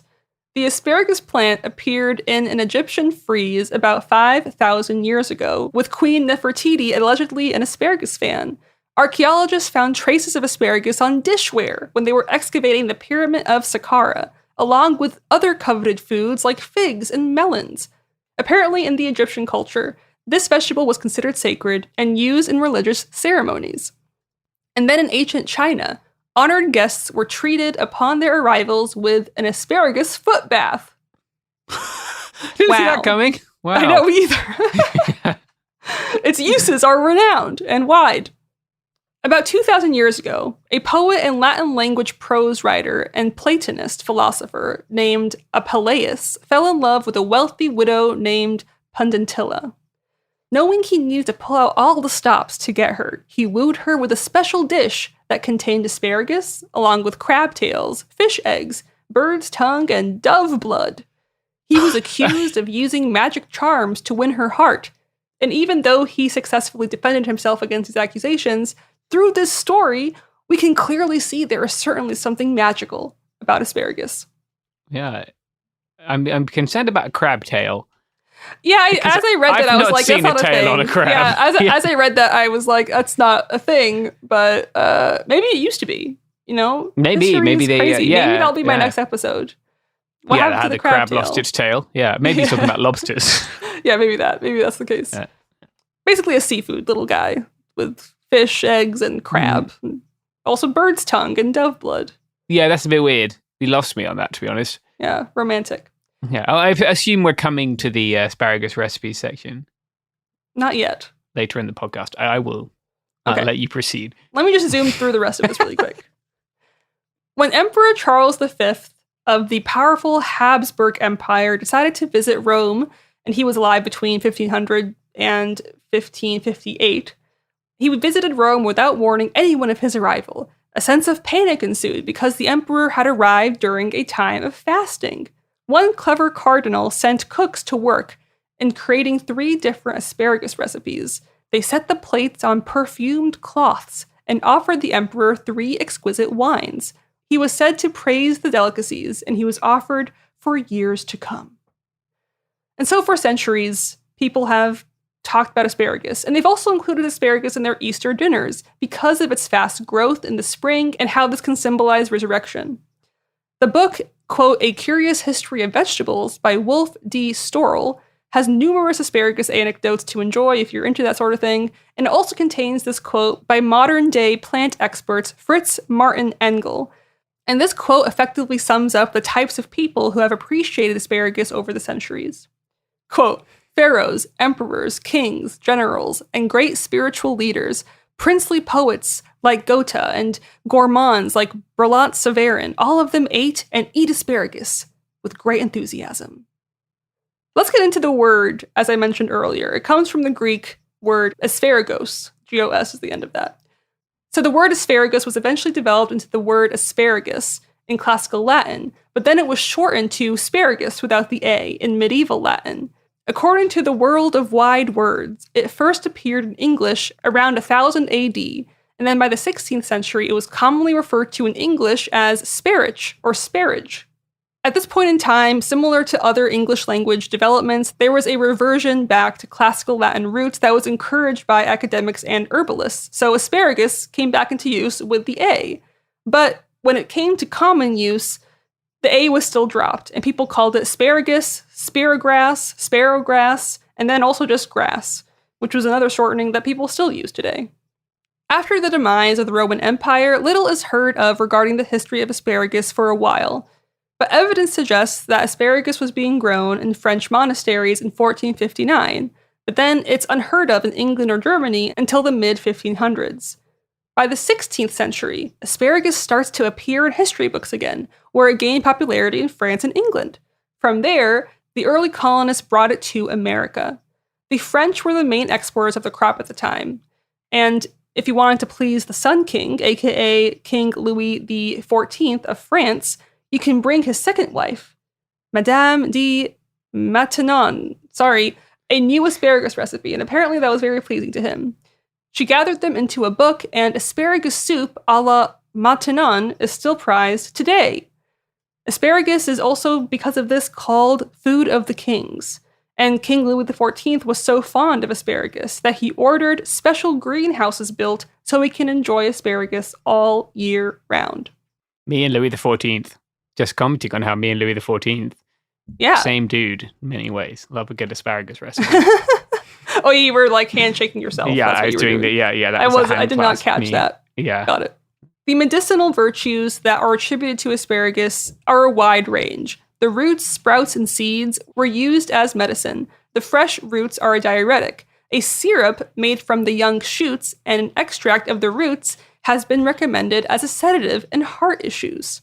Among Greeks and Romans, it is one of the oldest and most valued medicines. It was believed that if a person anointed himself with a liniment or liquid medicine made of asparagus and oil, that bees would not approach or sting him. I mentioned this kind of briefly earlier, but that's how you do it. Don't get stung by a bee. Coat yourself with asparagus juice. It was also believed that if the root is put on a tooth that aches violently, it causes it to fall out without any pain, if you want that to happen. But how did the asparagus cross the Atlantic? There is little evidence of when exactly asparagus migrated over to the Americas, and again, it's assumed that settlers brought it over along with other vegetables at the time. It's believed that in the 1700s, it was planted initially in New England, and then by the 1850s, it had found its way to North California. There is early evidence based on seed catalogs of the crop being sold on a commercial level in the early 18th century in eastern parts of the country. Wild asparagus, as we mentioned earlier, is a thing, and it's seen as early as the 19th century. It can be growing along the East Coast in scattered locations and across temperate North America, and apparently 36 states have reported to have wild asparagus. Another kingly reference of asparagus is apparently in Germany, asparagus was called Spargel. Spargel took hold in Germany around Stuttgart in the 16th century, and around the same time it was already taking off in the UK. Initially, it was grown exclusively for the royal court, earning its nickname Königsmus. Königsmuse. It basically means royal vegetable. And then there are two primary growing regions in Germany where asparagus is in abundance. One of them is Schwitzingen, and it's where Karl Theodor, Prince Elector, started a green asparagus growing competition among the princes in the 17th century. And then the other region, Schrobenhausen, it's also steeped in asparagus history, and it houses the European Asparagus Museum. That's a thing. An asparagus museum. You know what else might have a museum? All of these ads one day. Probably not. Bye. Listen to these ads.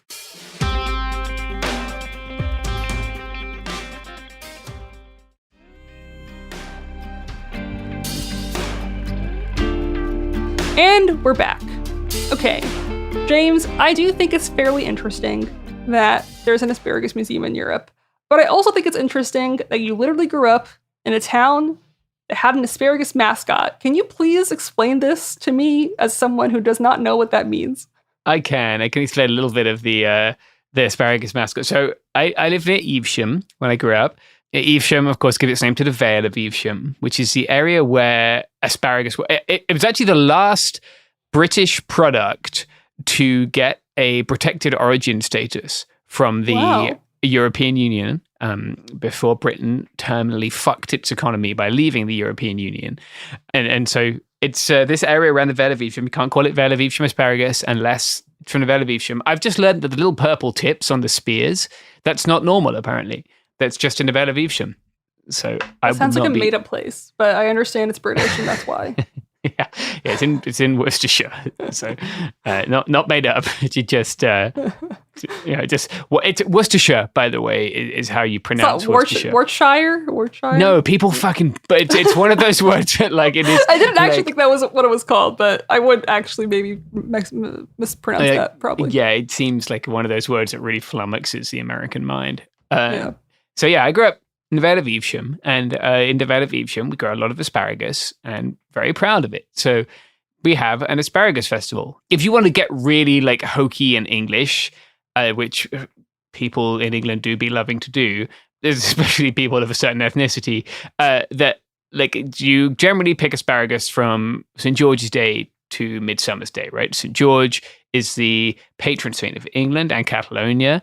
So if you want to get really sort of parochial about it, you can get a little nationalistic on the asparagus. I think most people don't, but it started in Evesham. Evesham used to have an asparagus festival. We had a little mascot, right? Dressed as an asparagus, as you do.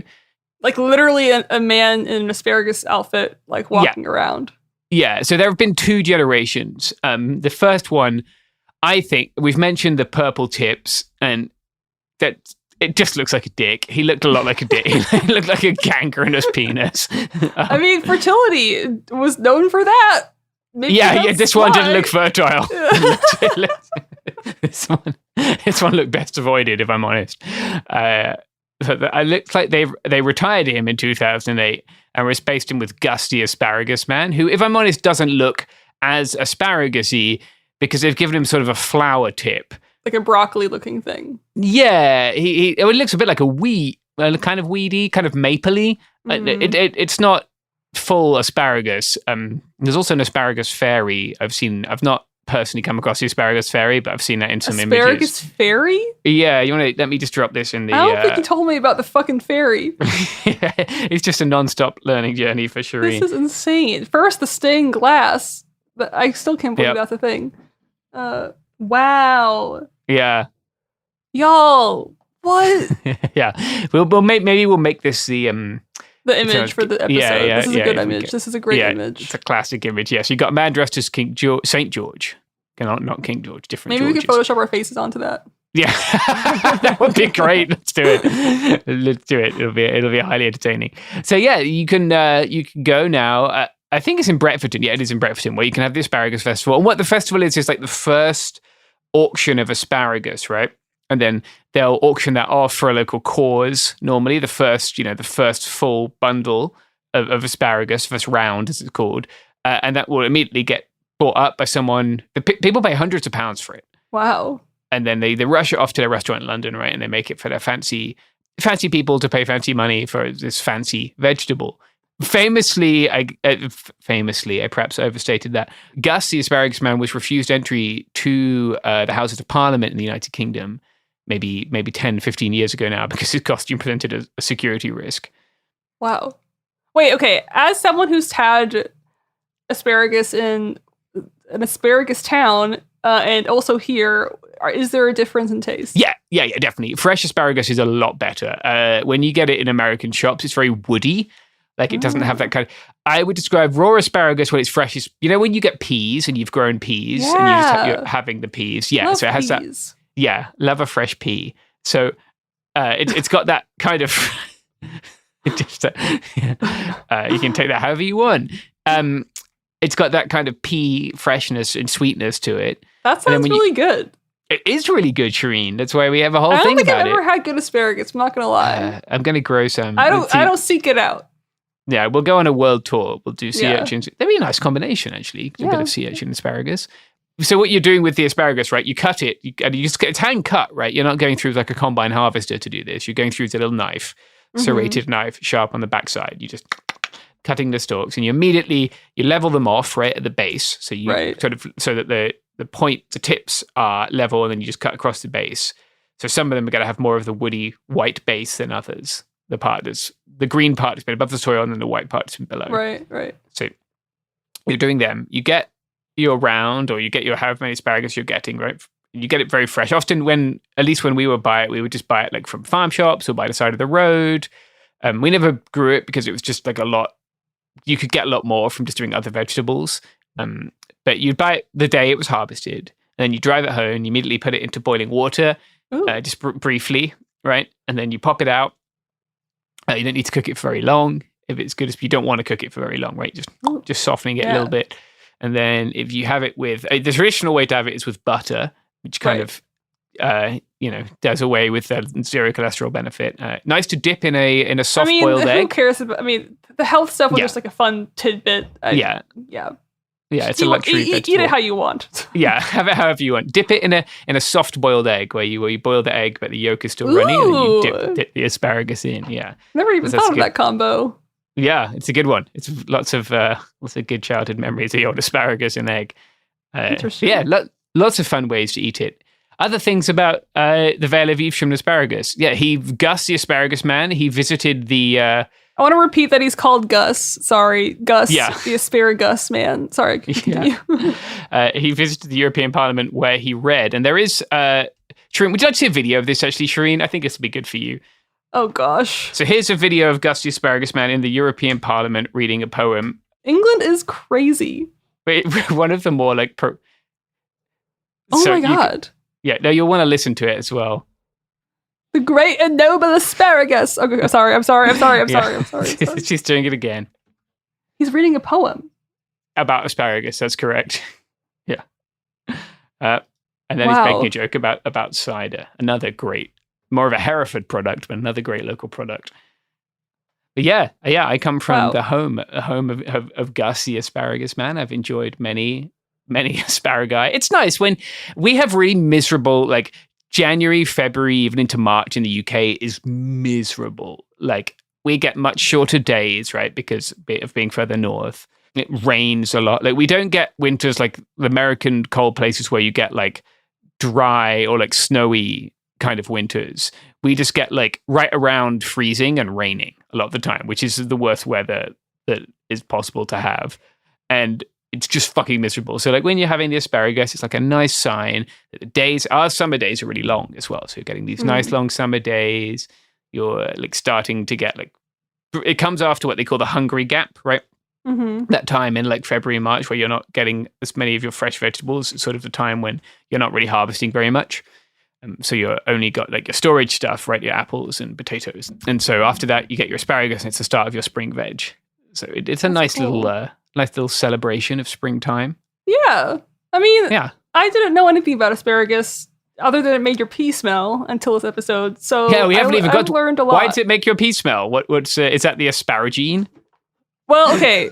Asparagus makes your pee smell because when asparagus is digested, asparagustic acid gets broken down into sulfur-containing byproducts. And sulfur smells like eggs and also apparently can smell like pee. Because sulfur in general is not pleasant to the smell, and then when you pee, these byproducts evaporate almost immediately, and this is what causes you to smell that very unpleasant scent. Yeah. You can tell if someone's been at the asparagus. I feel like the answer is usually sulfur when it comes to food and smells. Yeah, it is. Yeah, bad eggs too. Yeah. I want to end this episode with just a tale of a town in the U.S. where it had the reign of King Asparagus. I want to just... Wow. Okay. I want to talk about this for a moment. It was once the biggest U.S. producers of asparagus. Less than a century ago, the town of Aiken, South Carolina, was known as one of the asparagus capitals of the U.S. Wow. From the mid-18th through the mid-20th centuries, cotton was the South's predominant crop, and Aiken was no exception to this. Just before the Civil War, cotton comprised nearly 60% of all American exports. The phrase King Cotton, which was made famous by then Senator and then future Governor James Henry Hammond, he implied that the European industry depended heavily on Southern cotton. He owned the Red Cliff Plantation in Beach Island, Aiken County. Enslaved people obviously provided the labor for cotton cultivation. And so him, along with scores of other plantation owners, he hoped that buyers of Southern cotton would fight against the blockade enacted by Lincoln's federal forces. And Southerners, because of this, were certain that their cotton exports were so crucial that Europeans would surely back the South in the event of a civil war. Spoiler alert, that did not happen. And then by 1865, The outcome of the Civil War had planters looking at their commercial ventures in a new way. Farmers broke their dependence on cotton, and they desperately tried to find and locate another king crop. A variety of crops could thrive in the warm, sandy soil of Aiken. The first reference to asparagus being grown as a commercial crop in South Carolina can be found in a 1903 pamphlet called Asparagus, Its Culture for Home and for Market. According to the pamphlet, the crop was first grown commercially in Charleston, where farmers produced a specific variety called palmetto. It was cultivated especially to flourish in the southern climate, and soon this specialized variety spread into Aiken, Williston, and Bamberg counties. By 1918, the Clemson University Department of Agricultural Economics reported that the state had about 1,100 acres of asparagus under cultivation. Fast forward to 1937, this number increased to 8,700 acres. So area residents enjoyed their share of fresh asparagus, but most of it was sent to New York City, Philadelphia, and Washington, D.C. From the 1920s through the mid-1950s, asparagus was gathered daily and shipped by train to its northern destinations. Shippers often wrapped the delicate spears in Spanish moss gathered from the live oak trees that abounded the city. The crop flourished commercially for almost 30 years, until production slowed down in 1953. World War II may have lessened the workforce available to farm the crop, or perhaps the marketing success from the California competitors was more effective than South Carolina's. It is also possible that the varieties grown in Aiken and the surrounding areas were more susceptible to diseases that weakened the crops. And so, although several farms near Aiken still grow asparagus, according to AikenRegional.com, the reign of King Asparagus is over. Sad. Yeah, not here. Still king in my heart. I just thought that was a funny little tale. But yeah, that's asparagus for you. Thank you, James, for motivating this knowledge that I now have. It's okay. Carry that with you for the rest of your life. Use it wisely. Thank you. And yeah, that's this episode of Eat Could Happen Here. Until next time, I don't know. Just go to sleep. Bye!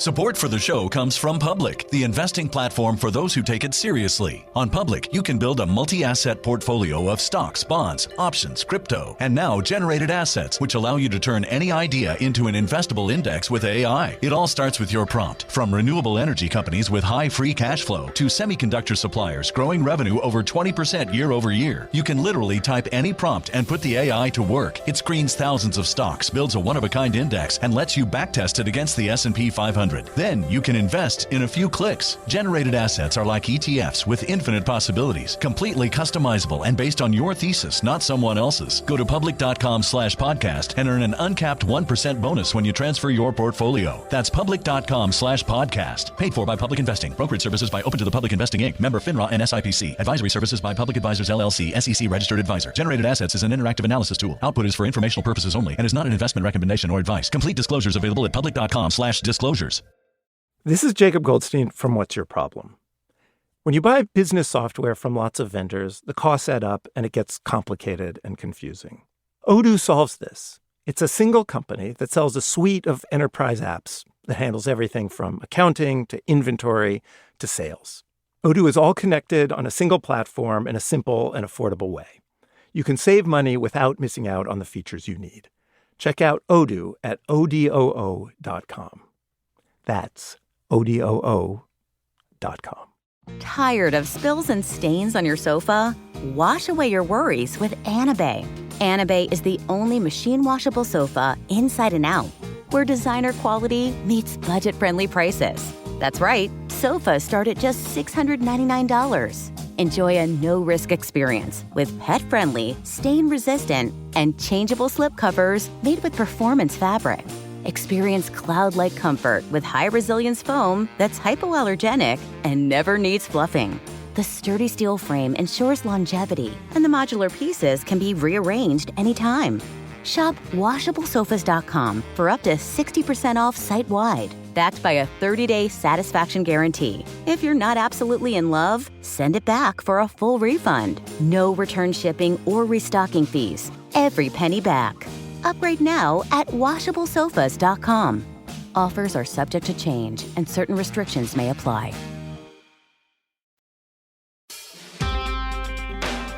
Hello and welcome back to It Could Happen Here. I'm your occasional host, Molly Conger, and it's just me today, but I've got a weird one for you.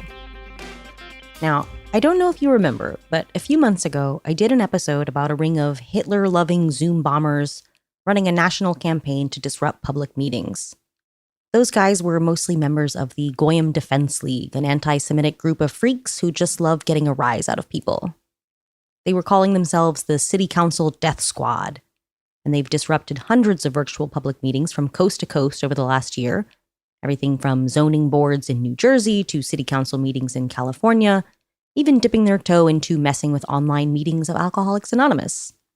They mostly seem motivated by their insatiable need to force strangers to hear them say the N-word, but I do think they understand that their behavior limits people's access to local government.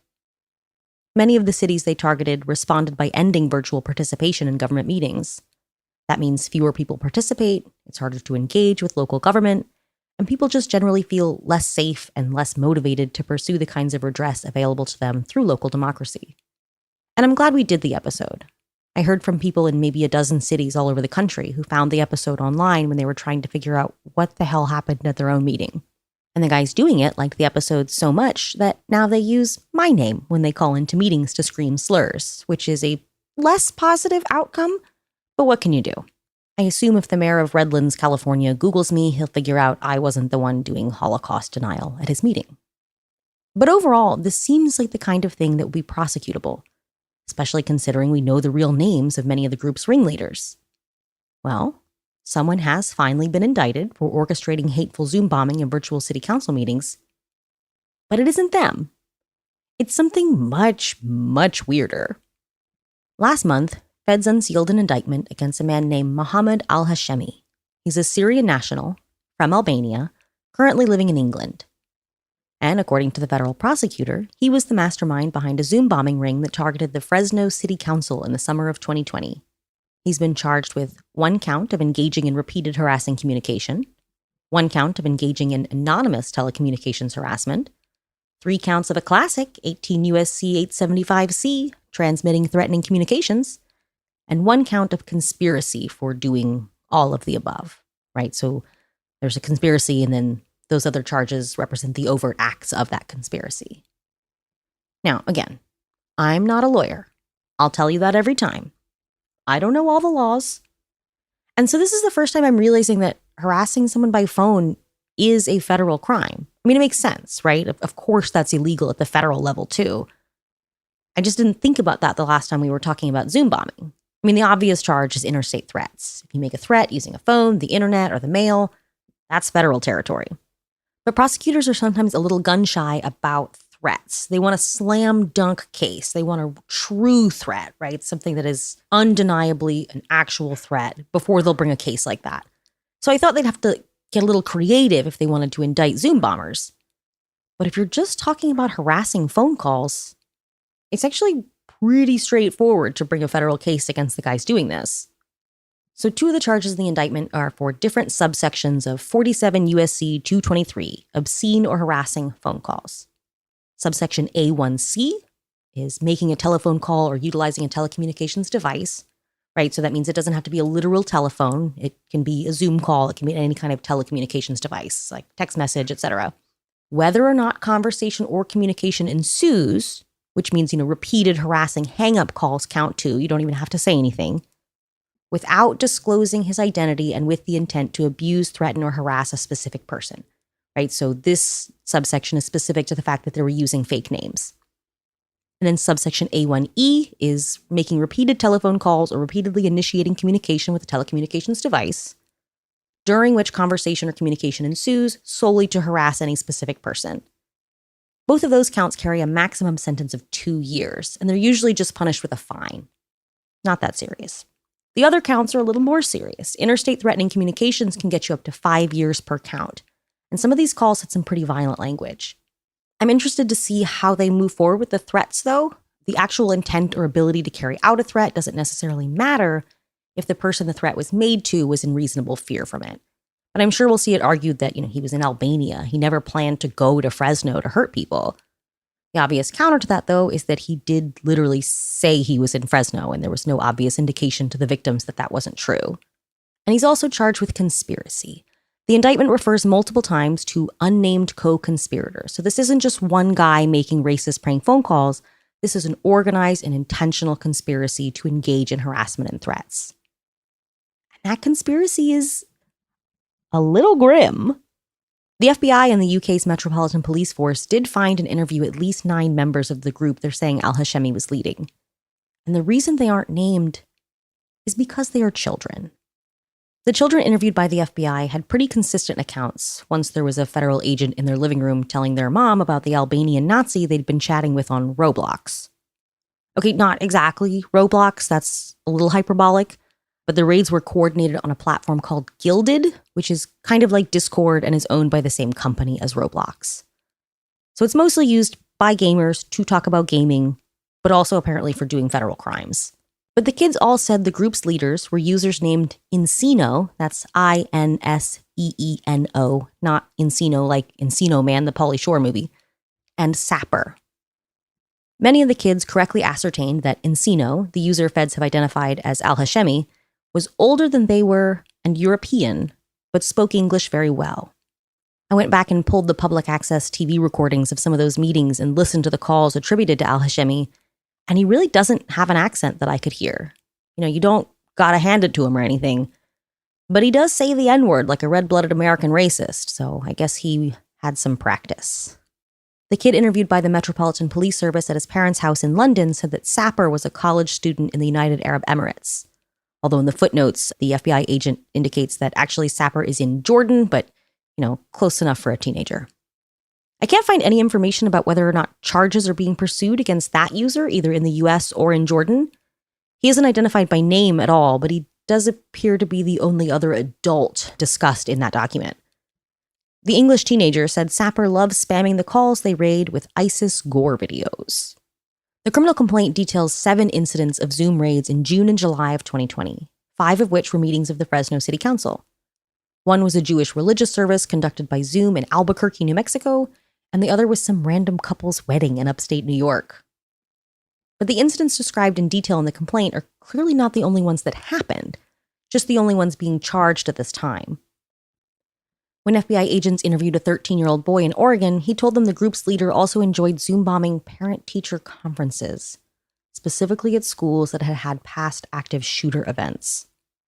The boy said Encino, again that's al-Hashemi, according to the complaint, loves to offend people and talks about racist things more than anyone else. But you know who doesn't love to offend people? The sponsors of this show.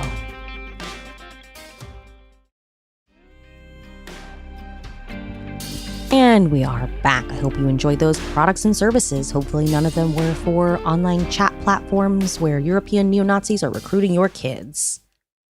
All right.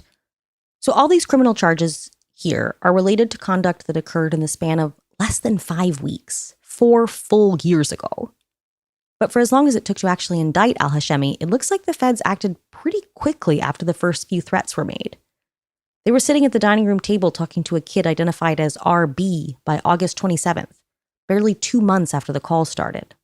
RB is described as a juvenile with a history of making threats who lives in Spartanburg, South Carolina.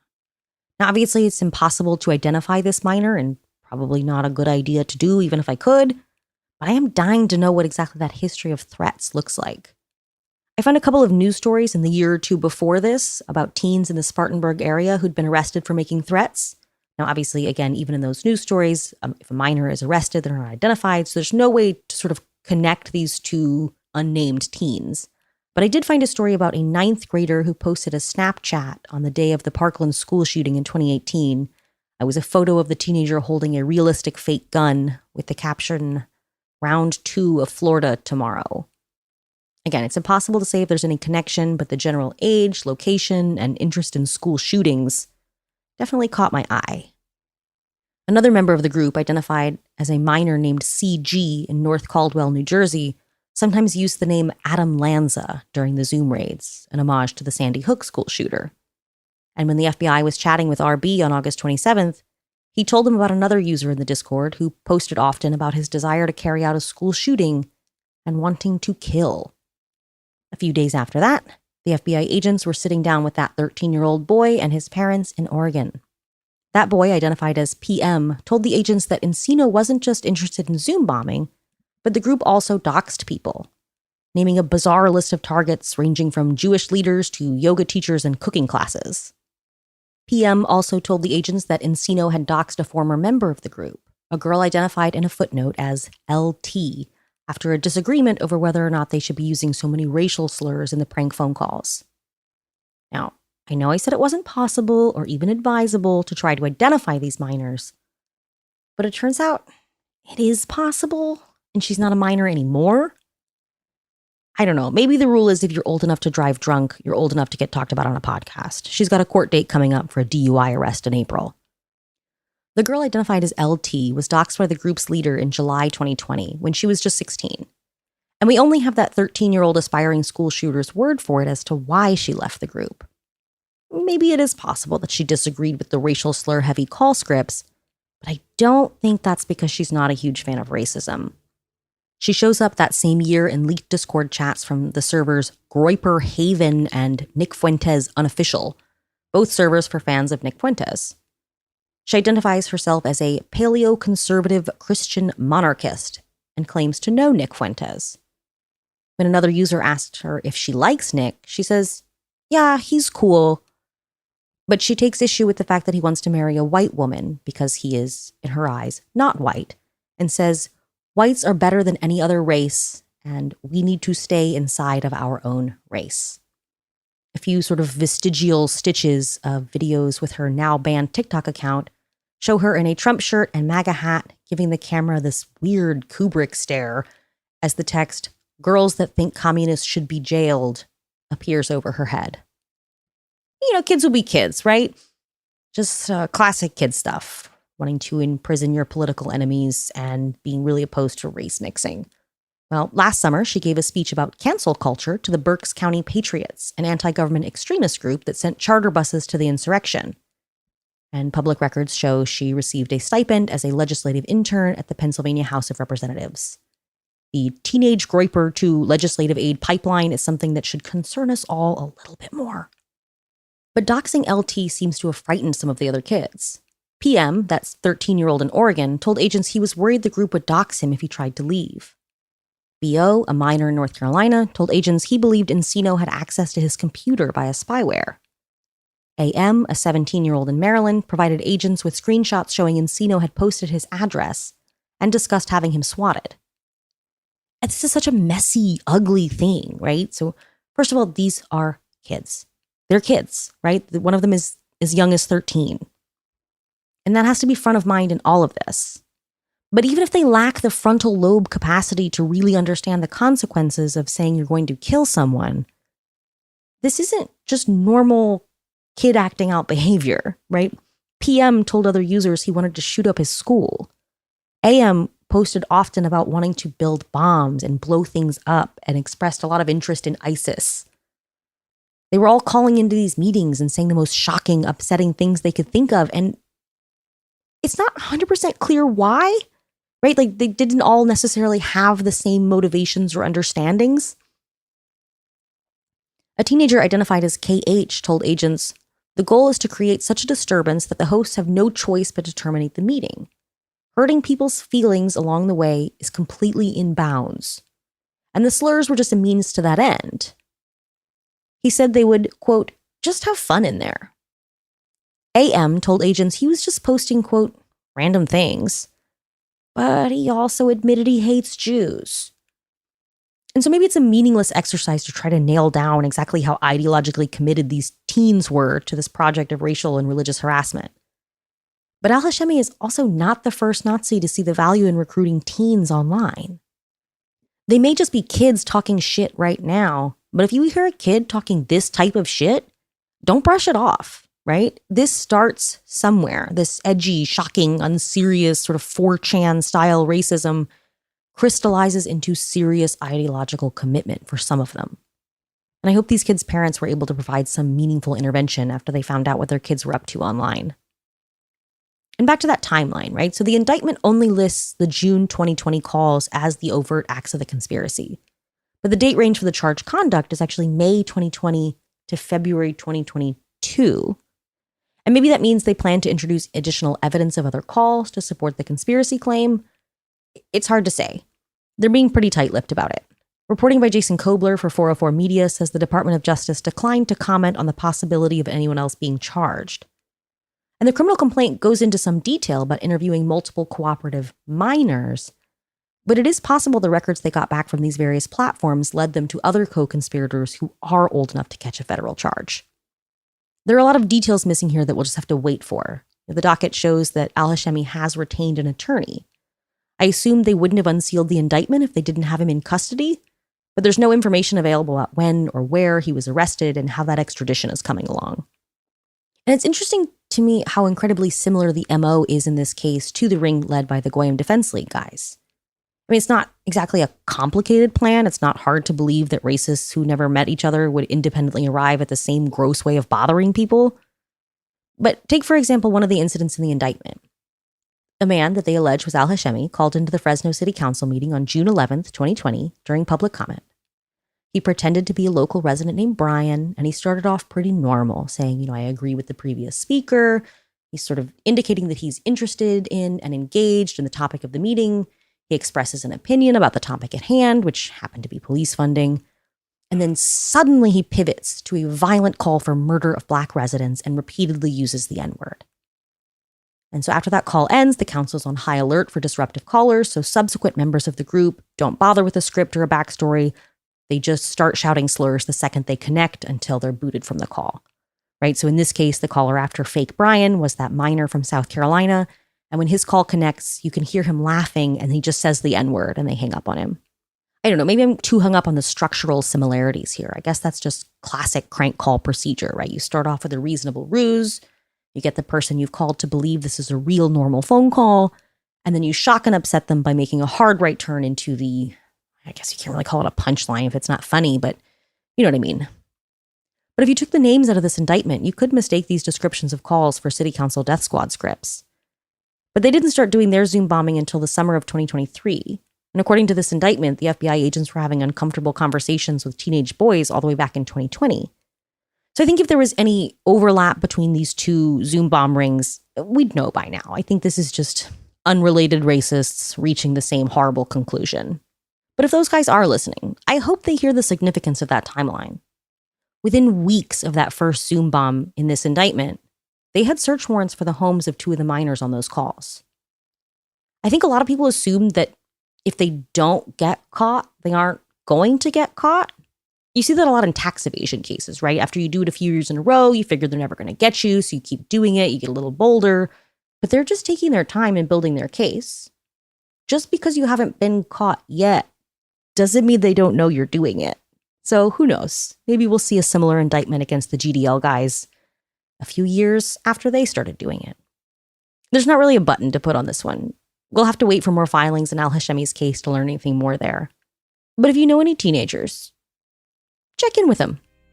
Make sure they're actually playing Roblox and not being coaxed into doing federal crime by a Nazi in Albania. You know what? Better yet, go outside. Unplug your router. Be free.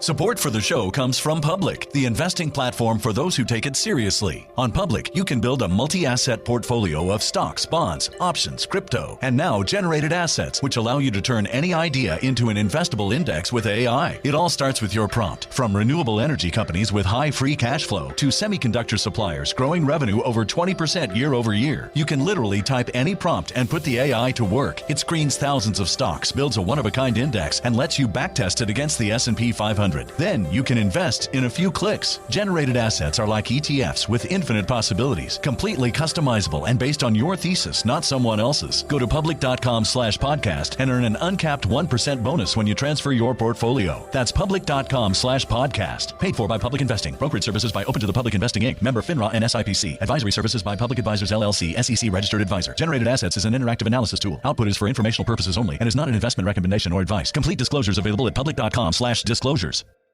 This is Jacob Goldstein from What's Your Problem? When you buy business software from lots of vendors, the costs add up and it gets complicated and confusing.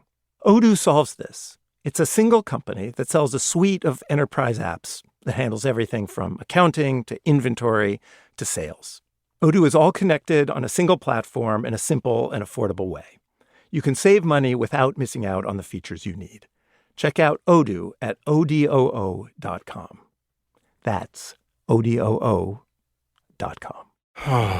Sink into affordable luxury. Anabay is the only machine washable sofa inside and out. With stain-resistant slip covers and a cloud-like frame duvet, everything goes right in the wash. Plus, the modular design lets you change the look of your space anytime. Visit WashableSofas.com to upgrade your home. Shop up to 60% off site-wide, with sofas starting at just $699 and a 30-day money-back guarantee. Shop now at WashableSofas.com. Offers are subject to change, and certain restrictions may apply. First, no matter what happens, remember to breathe. It's always good advice to breathe, but taking good advice is easier said than done. Sometimes the world is so overwhelming that any added weight, even the weight of oxygen in your lungs, feels like it might be enough to drag you down. This is one of those times. The last week has brought about 10 years' worth of news, and we are all processing the seemingly inevitable coronation of a dictator and the sudden hope and possibility inspired by Joe Biden stepping down from the nomination. Welcome to It Could Happen Here. I'm Robert Evans, and this is a podcast about things falling apart and sometimes about how to put them back together. The last time I sat down to talk with all of you like this was in the immediate aftermath of the Trump assassination attempt, just before the Republican National Convention. I told you not to panic. That's still good advice. I also told you that no matter how bad or good things may look, literally anything can happen in U.S. politics, and by God it has. I felt it was necessary to deliver that message because I saw an awful lot of people declaring, "We're doomed, fascism is inevitable," and quite frankly, I think shit like that only helps the fascists. Well, it turned out I was right. A lot has happened over the last 2 weeks, and the situation now is very different than it was the day the former president took that grazing blow from a sniper's bullet. As is usually the case in instances like this, I've had a lot of people reach out to me since that episode saying versions of, "How did you know?" And as good as it might be for my career to lean into that side of my reputation, the truth is that I am white-knuckling it through every twist and turn like everyone else. I spent the RNC wondering if I'd been foolish telling people not to panic. And yes, I feel a hell of a lot better right now. Of course, I don't know what comes next. I just know that we're done with the portion of this mess where we spiral in a hopeless mire. That was last week.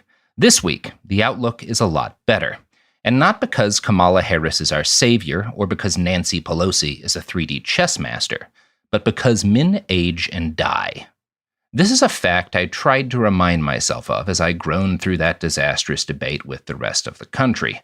On one hand, I felt like we were all about to watch one ailing, power-hungry man hand the keys to the kingdom over to a cadre of bloodthirsty fascists. But on the other hand, there's always something inherently optimistic in this simple reality. The people who would be our rulers will all die someday. And so long as men die, liberty will never perish. So long as men die, we have hope. I stole that line from Charlie Chaplin. He put it in the mouth of his character from The Great Dictator, a movie he produced at great personal cost in 1940, right as Hitler and the Nazis reached the apex of their power. A rational analyst staring out at the playing field after the fall of France could be forgiven for having seen the outcome as certain. Great Britain stood alone, Hitler's armies victorious in every theater, and the future of democracy and human liberty gasping for breath.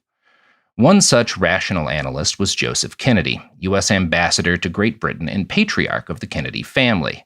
Joseph was a man of wealth and power, whose sober judgment and cunning had seen him short the entire U.S. stock market and the kind of fortune that let him buy his way into the ranks of global royalty. He was a man who had predicted the future once, won big, and he let that convince him that he had the second sight.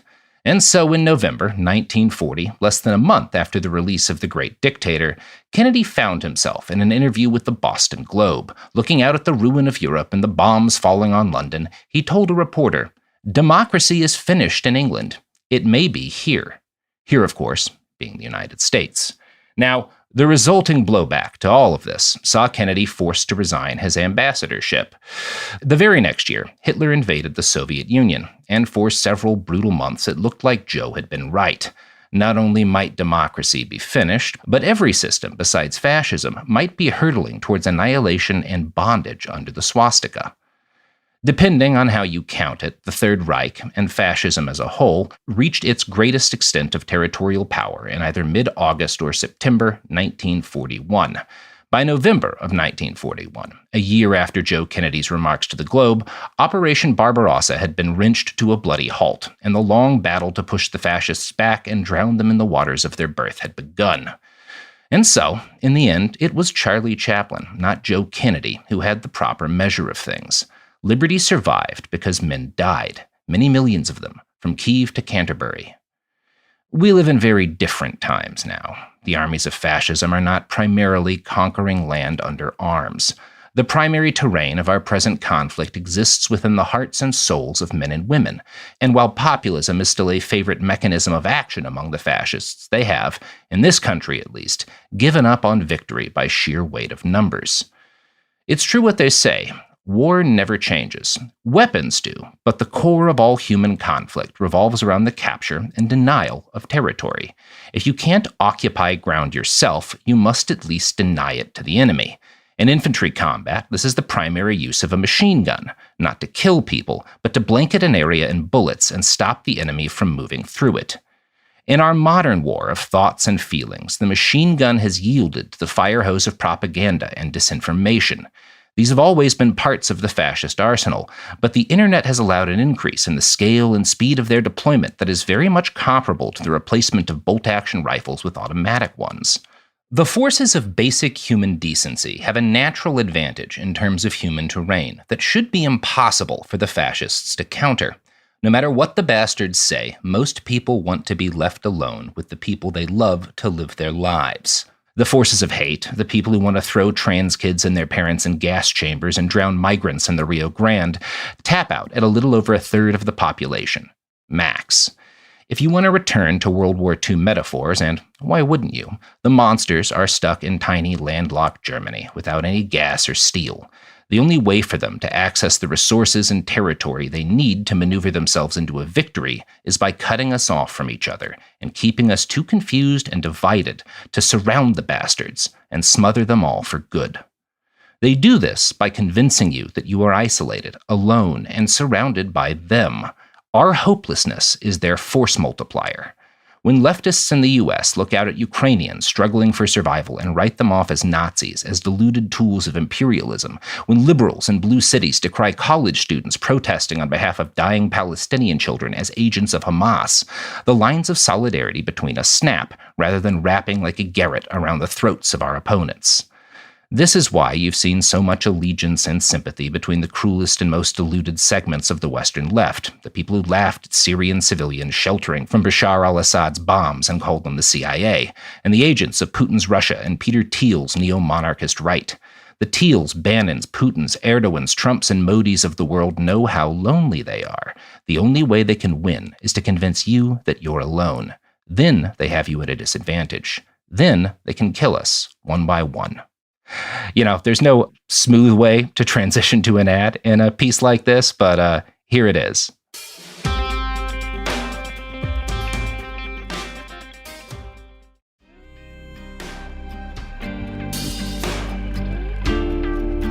We're back.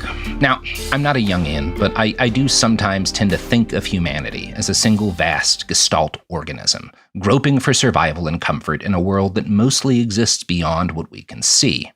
The majority of people are happy existing as part of that vast whole. We take comfort and safety in our communion with the rest of the species. But there are a few diseased minds out there that don't believe in the rest of us.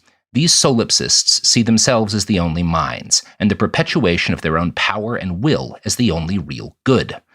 That's why men like Peter Thiel seek physical immortality, and it's why men like Vladimir Putin or Hitler seek the kind of immortality that comes from welding the edifice of a nation-state to themselves. Hitler is Germany, and Germany will last forever. Elon Musk sees his children as an extension of himself, and his fantasies of space colonization are really just a fantasy that he will remain central to humanity's future down through eternity.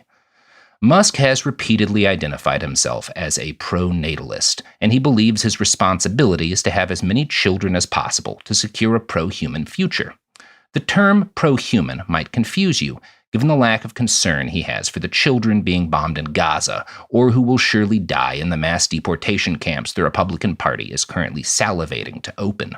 But the only real human Elon sees is himself, which is why he equates the survival of the species with his own ability to breed.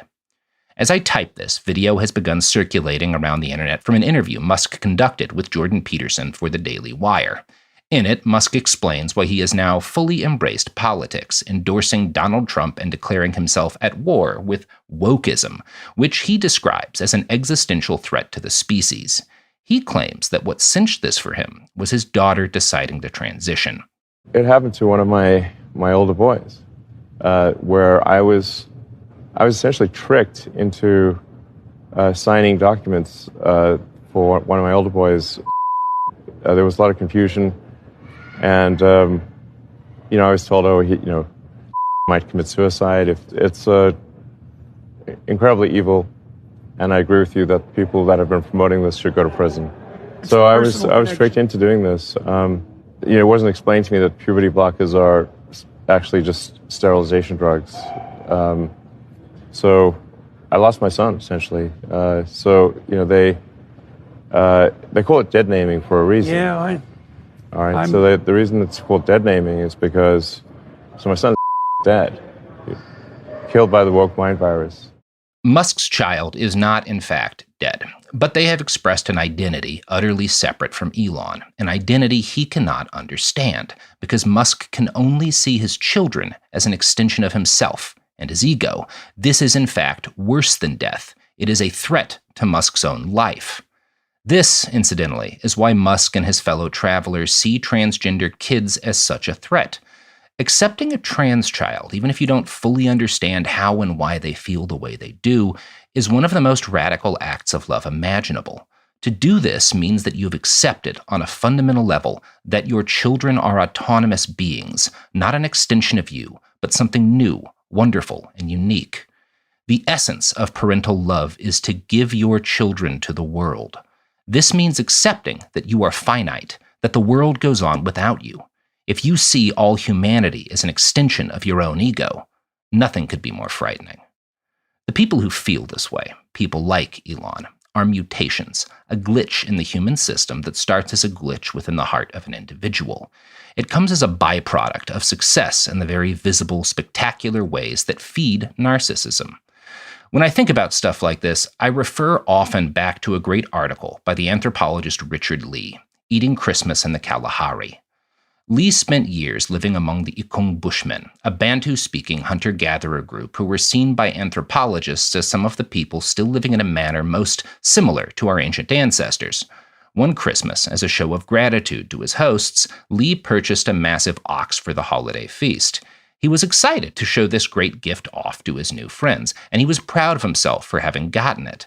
And he was utterly shocked when they responded to his pride with mockery of him and his ox, insulting it as scrawny, tiny, hardly fit to eat. Now, this shocked Lee because the ox he had purchased was, of course, quite large, and it was eventually explained to him that his friends were reacting with mockery, not to his gift, but to the evident pride he had shown in it. Bringing in a great beast's worth of meat, either as a hunter or from buying it, as Burton did, is the kind of thing that can go to a young man's head.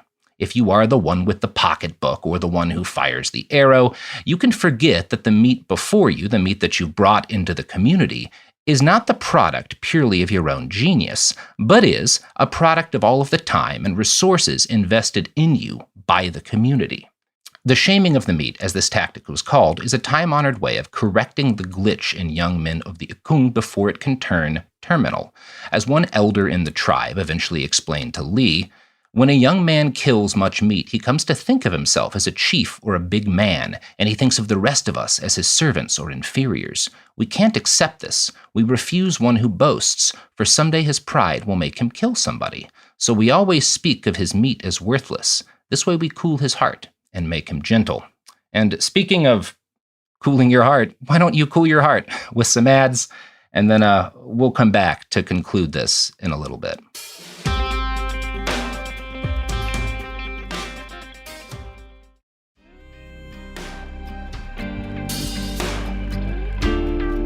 We're back. It has been theorized that the shaming of the meat is a social construct that may help to explain one of the evolutionary values of satire, perhaps even why humanity keeps producing comedians. They act as a part of our species' immune system. When this glitch in the hearts of young men isn't punctured, when it's allowed to take off and dominate them, then it changes them on a fundamental level, and the being that it leaves in its wake seems to understand instinctively that laughter is a danger to it. This ultimately explains why Musk purchased Twitter and why Barack Obama's mockery of Donald Trump during that White House Correspondents' Dinner set us all down the dark path that we currently are walking. So clearly, humor alone doesn't always save us from these kinds of people either. What will? I have several times in my various shows identified myself as an anarchist, and I tend to do that even though I don't feel fully comfortable with the title because brevity matters. I'm speaking to a mass audience, and using that word gets us close enough for the sake of a podcast. But I'm not an anarchist in the sense that I have some sort of clear vision for how to build a utopia. Obviously, I do think anarchism has some answers for how human beings might build a better world. That's why I went to Rojava. It's why we cover a lot of the things that we cover on these series. But I am primarily an anarchist because I understand that hierarchy kills, because I understand that hierarchy separates us from each other and acts as a petri dish within which this glitch can propagate. I'm an anarchist because I love the people around me, because I understand that I am human, and because I see that my role in the human immune system is to remind other people of that fact, and to point a finger at the people who have forgotten that they're human. I promised in the title of this little piece that I would tell you how we can win, and I can do that in a few words. We have to remember that we are humans. Kamala Harris is an authoritarian. The fact that she wants to be president at all should make you leery of her. But she's not a Trump or a Musk. She has not separated herself entirely from humanity. If you'll forgive the reference, she understands that she exists in the context of all that came before her. Joe Biden has been hungry for power all his life. The glitch is in him. It has consumed most of him. But as we all learned recently, not all of him. He too understands that he is a part of humanity, indivisible from it. Now you can and should still view the man with disgust, even hatred. He ought to be in The Hague. But he also stepped down and gave up the thing that, a week ago, I'd have said probably mattered most to him in the world. This was not a purely selfless gesture. I'm sure he acted in large part to try and salvage his own legacy. But it is also not a thing Donald Trump could ever do. You certainly wouldn't see a man like Vladimir Putin make a similar choice, and we've all seen the kind of slaughter Bibi Netanyahu is willing to back to hold on to power. None of this redeems Biden or makes him a good person or any less complicit in genocide than he was a week ago. I think it does put us in a better position when it comes to fighting for a ceasefire in Gaza. Everyone in U.S. politics knows that Biden's political end started with the surge of uncommitted voters in Michigan. The loss of a second term is not a sufficient punishment for Biden's actions, but it is a punishment that has the ability to reshape the kind of risks U.S. presidents will and won't take for Israel from now on. It has also helped me make sense of something that happened in 2020. You all remember the moment.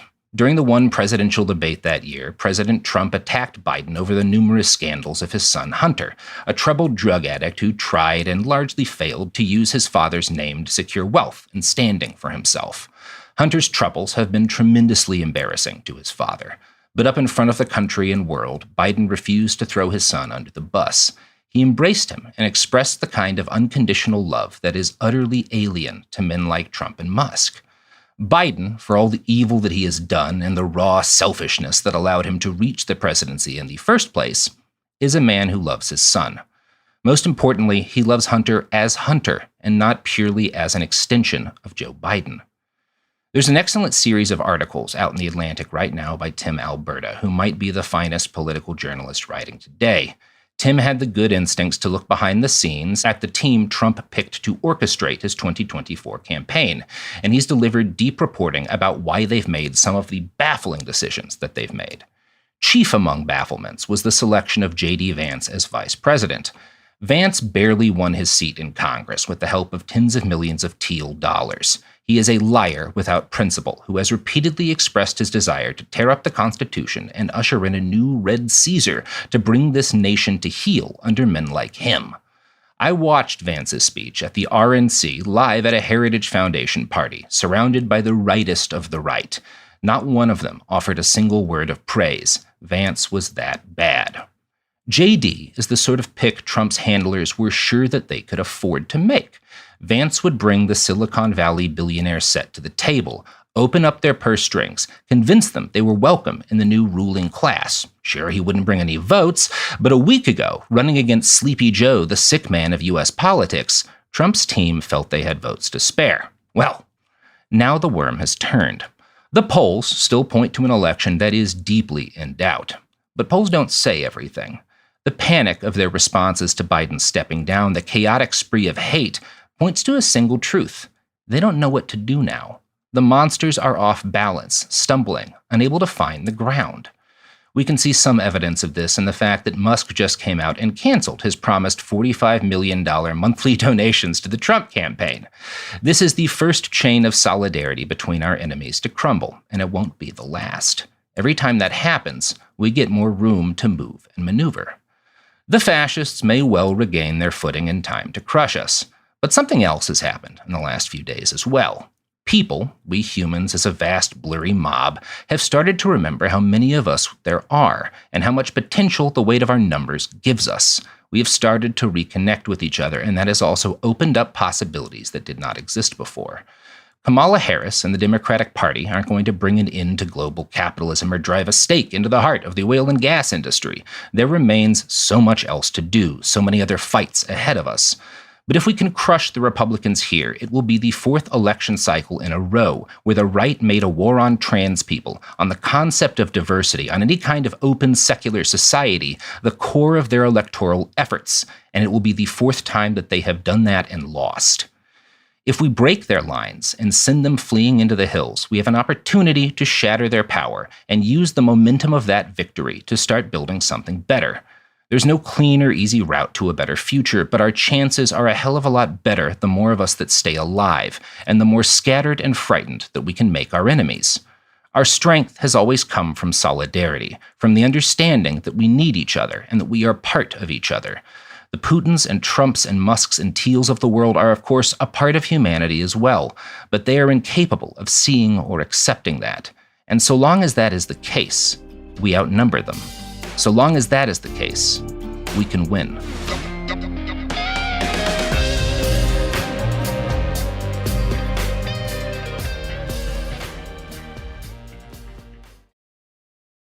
Support for the show comes from Public, the investing platform for those who take it seriously. On Public, you can build a multi-asset portfolio of stocks, bonds, options, crypto, and now generated assets, which allow you to turn any idea into an investable index with AI. It all starts with your prompt. From renewable energy companies with high free cash flow to semiconductor suppliers growing revenue over 20% year over year, you can literally type any prompt and put the AI to work. It screens thousands of stocks, builds a one-of-a-kind index, and lets you backtest it against the S&P 500. 100. Then you can invest in a few clicks. Generated assets are like ETFs with infinite possibilities, completely customizable and based on your thesis, not someone else's. Go to public.com/podcast and earn an uncapped 1% bonus when you transfer your portfolio. That's public.com/podcast. Paid for by Public Investing. Brokerage services by Open to the Public Investing Inc. Member FINRA and SIPC. Advisory services by Public Advisors LLC, SEC registered advisor. Generated assets is an interactive analysis tool. Output is for informational purposes only and is not an investment recommendation or advice. Complete disclosures available at public.com/disclosures.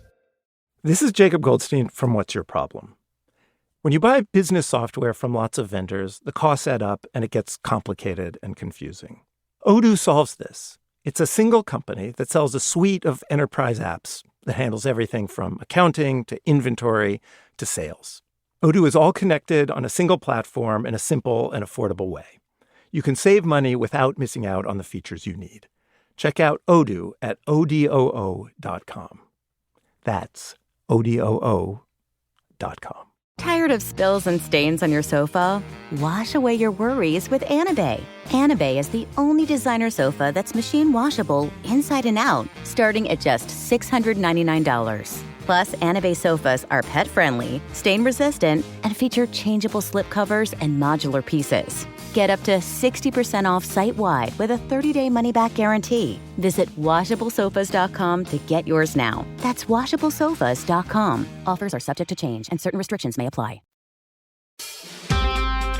It Could Happen Here. It Could Happen Here, the podcast that is about, I don't know, how everyone hates trans people and how this has become a sort of cross-partisan thing.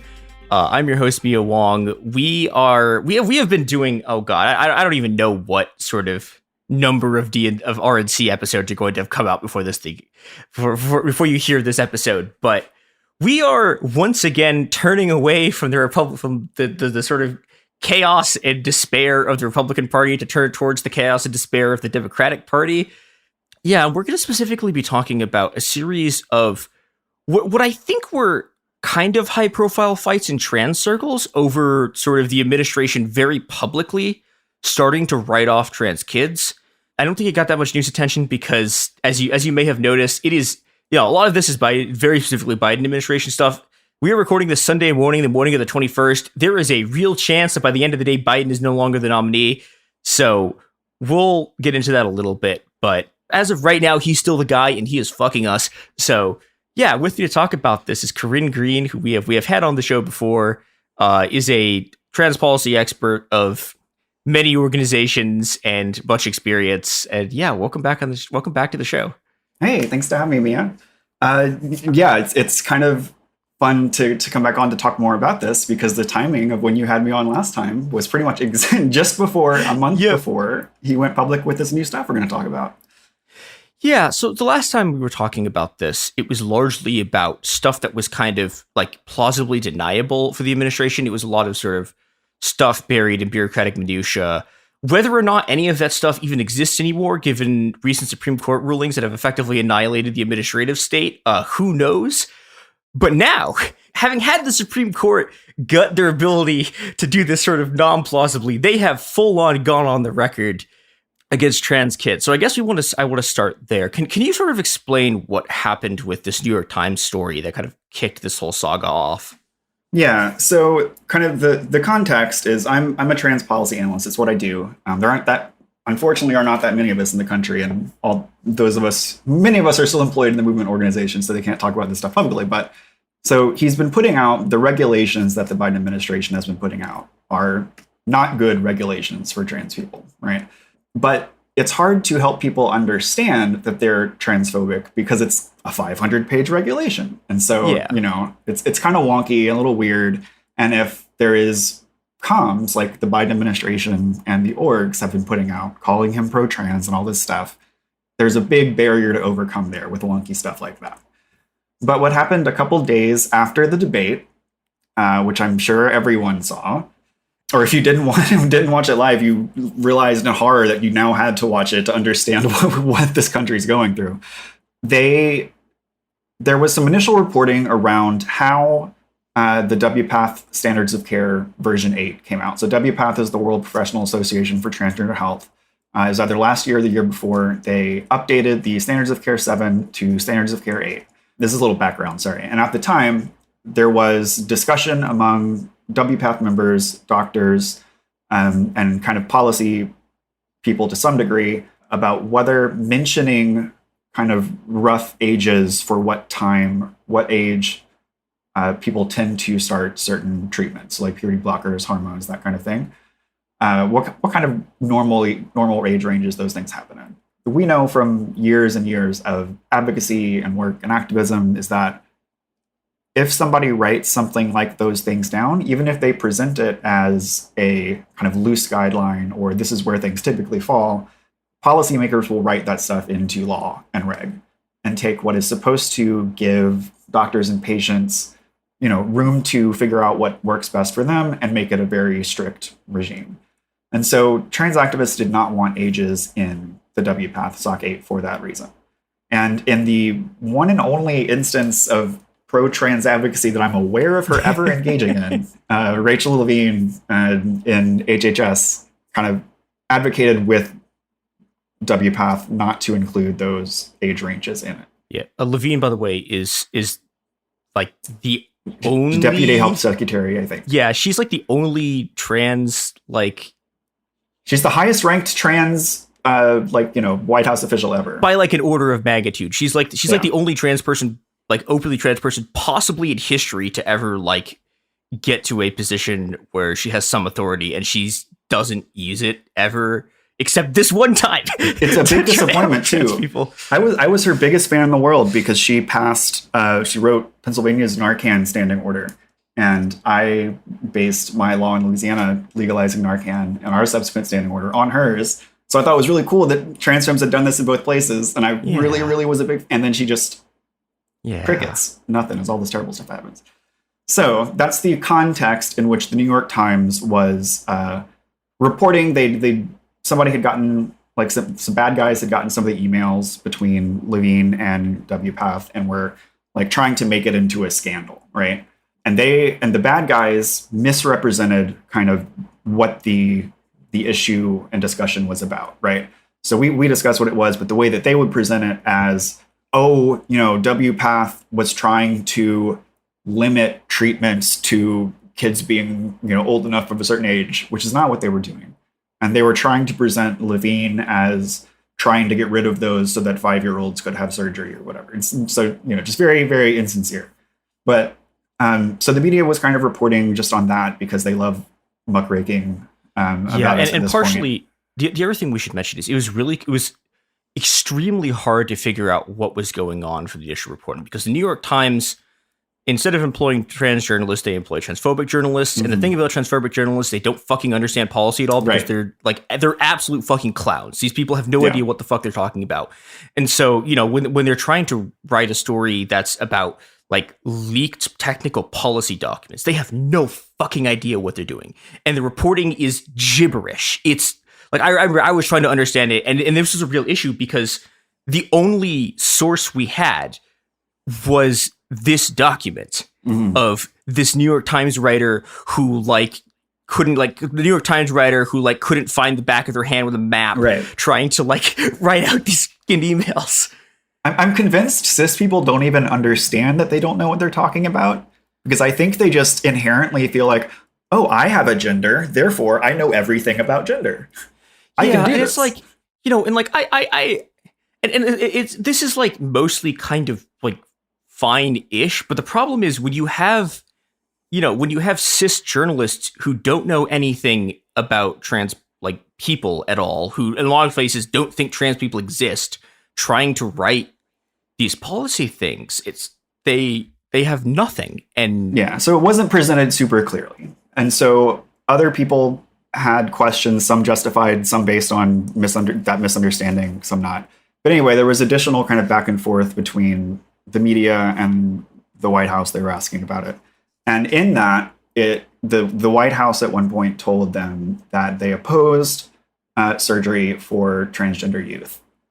And then obviously that is, at least publicly, that is a new position for the president, who has been called, not by me, but by other people, 100% pro-trans, super great ally his entire administration. I disagree with that, but other people have been saying that for a long time. And so that took a lot of people by surprise and was a big kind of kerfluffle. And so that's kind of the jumping off point for where we're going here.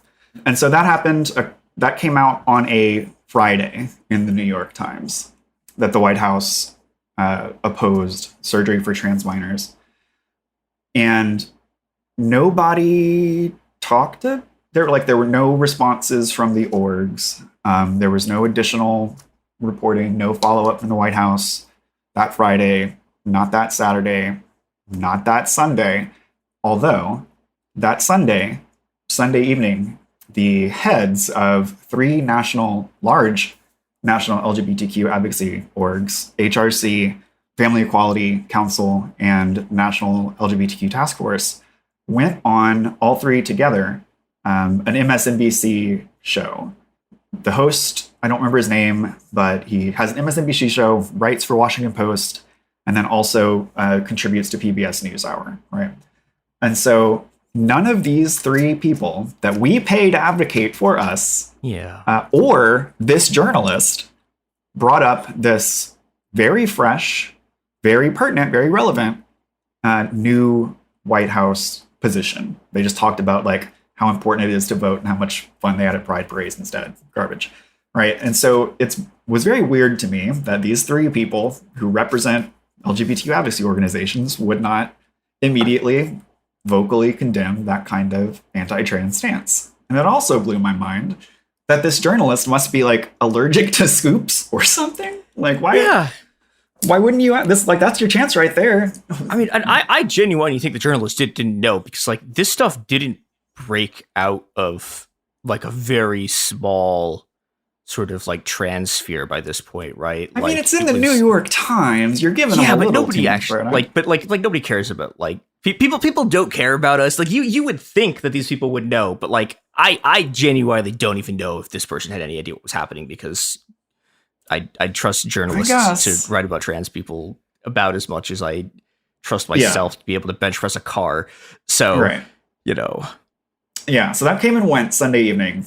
I was going insane the whole time, right? Because for me as a trans policy analyst, you know, I've noticed and been calling Biden's transphobic regs and executive orders and stuff problematic and transphobic since I first noticed it and picked up on it, which was, 2 or 3 years ago now. And so for me, it was a very kind of complicated feeling of, okay, now at least other people don't have to take my word about the regs. There's something they can look at and see it for themselves. But I was also, completely threw off my sleep schedule. I was bouncing off the walls, going insane, trying to, organize responses.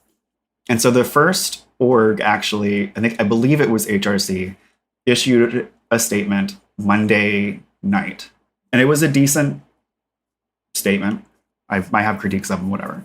And then the rest of the orgs kind of didn't issue statements until Tuesday evening.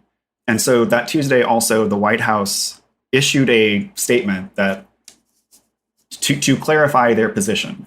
And the statement actually made it worse. So what the statement said was that they do oppose surgery for transgender youth. So they reiterated that.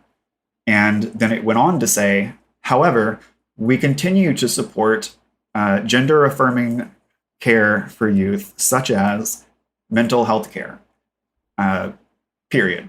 I mean, it was a comment that they said other, but they didn't list other things that they supported, right? It's like the only thing they put in the list that they supported was mental health care, which to a policy person, again, you're not sneaking those things past me. If you're talking about trans healthcare and the only thing that you say that you support is mental health care, I'm very worried. I'm very concerned, right?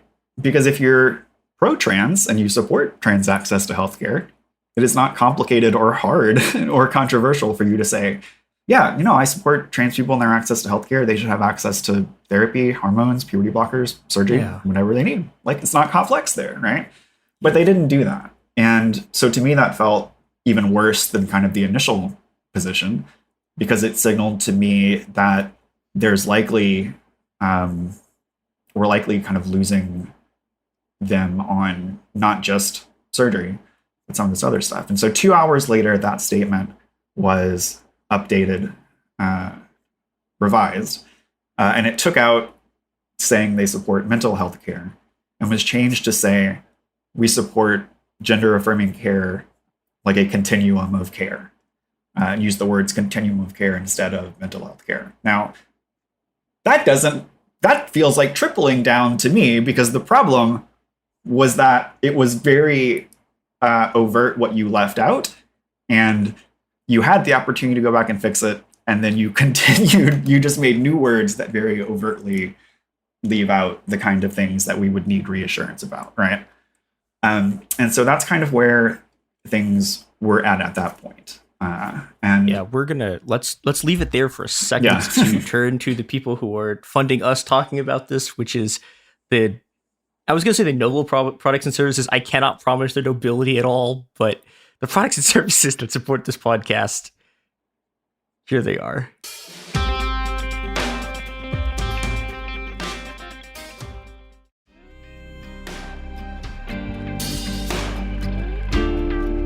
Yeah, and we are back. And there's one other thing I want to mention before we sort of get into where this went, which is part of the fear that was going on is that at the same time as this is all happening, Labour has taken power in the UK. And the Labour government, they're fucking... Okay, what can I say about West Streeting that won't get me impaled on a cross? They're militantly transphobic piece of shit. I think he's like their health secretary now. He is. Yep. Yeah. They're ministers over there. Don't forget. Yeah, they're ministers. Came out and said, we're going to ban all children from getting puberty blockers. Not just on the NHS, but also everyone, privately as all well. Private healthcare. Everyone, yeah. And this is an absolutely sort of terrifying step. It is going to get a lot of kids killed. I also want to reiterate, already has. There's a whole scandal over there about the number of trans Joe, suicides. the Good Law Project, has done the research into like NHS minutes and all this stuff, and thinks that there have been 16 suicides since this. Yeah, and I also want to. There's like a sort of debunking thing that's going on that was from data that the party released that was like, oh, there weren't actually that many suicides. And the thing you have to understand about those numbers is that those numbers don't count people on wait lists, and the wait lists they're not the only place that people die, but they kill a lot of people. So I want to sort of we got to get that sort of context in, which is we're in this position. It's not just Streeting, right? It's Farmer, and then there are a whole lot of very vocally transphobic Labour MPs. Yeah, and that there's a lot of fear that the Democratic Party can sort of take this even more extreme path than the sort of stuff we've been saying. And also, I'm going to include the standard thing about puberty blockers, which is we give puberty blockers to literal 5-year-old cis children. They're fine. It's complete, they're completely safe. There's no downside. Yeah, apparently puberty blockers only have dangerous, terrifying side effects used they can tell when they're in a trans body and a cis body. Yeah, they only do the bad things in trans bodies. We've created the trans specific bioweapon. So this all of this stuff is safe, and it's not only safe, it saves lives. Like the difference between, any trans person can tell you the difference between being on your hormones and being off your hormones is night and day. It is the difference between being alive and not being alive.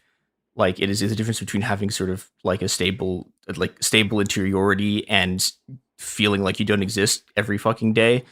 And so keep in mind, we're not just talking about being on your right hormones, but in this case, we're also talking about preventing being on the wrong hormones, right? Which can be even more excruciating. Yeah, it's terrible. And so there's this real fear that what we're seeing here is a pivot to UK style stuff. And one of the things they do in the UK that was specifically worrying about that language about mental health care is one of the big turf tactics is pushing this thing where we go, oh, well, we're going to have this, we're going to give you mental health care. We're going to help you figure out what your gender is. They call it exploratory care. This is conversion therapy. Yeah. That's what they're talking about. And, seeing the White House suddenly pivot to this language that is effectively identical to, again, the UK thing where they're like, we're going to give these kids conversion therapy was terrifying. Yeah. And then so I think that the space between that Friday with the New York Times article and then the Tuesday with that clarification, I think the fact that the orgs were so quiet and didn't offer any pushback and didn't organize community to demand better to demand they retract it. Like, I think that that's what gave them the room to essentially double and triple down in that, statement on Tuesday. And so that coincided, unfortunately, with a couple other anti-trans developments in the Democratic Party in a way that I find very worrying, especially when taken kind of as a constellation, right? So that same week, the Senate Armed Services Committee, so the NDAA is a large military funding bill. It's the National Defense Authorization Act. And the House has been passing versions with lots of transphobic riders in them. And then for the last couple of years, the Senate has been taking those out and passing a clean version, and then ultimately it's a clean version that gets enacted. Last year, I was very, very worried that we would lose on that and that it would go through with the riders. And the implications here, so the DoD, Department of Defense, funds healthcare for the VA and TRICARE. I think there's one other smaller program kind of similar that's a different name, whatever, but largely VA and TRICARE. So for active service members and their families and veterans, which is, I think I last read like 10 million people or something. And so if they cut off public funding for trans healthcare through those programs, a whole lot of people are going to lose it. And we're going to very quickly wind up in a situation like abortion is with the Hyde Amendment, where no public money can be used on our healthcare. And so that week, at the same time, the Senate Armed Services Committee had their version of the NDAA in committee. Joe Manchin voted with Republicans to attach these transphobic riders to it. And then it was everyone in the committee except for 3 people. I believe it was Warren, one other Democrat, and then I think possibly one Republican who voted against it. But all the other Democrats on the committee voted to pass it out of committee with those transphobic riders, which is terrifying. Yeah.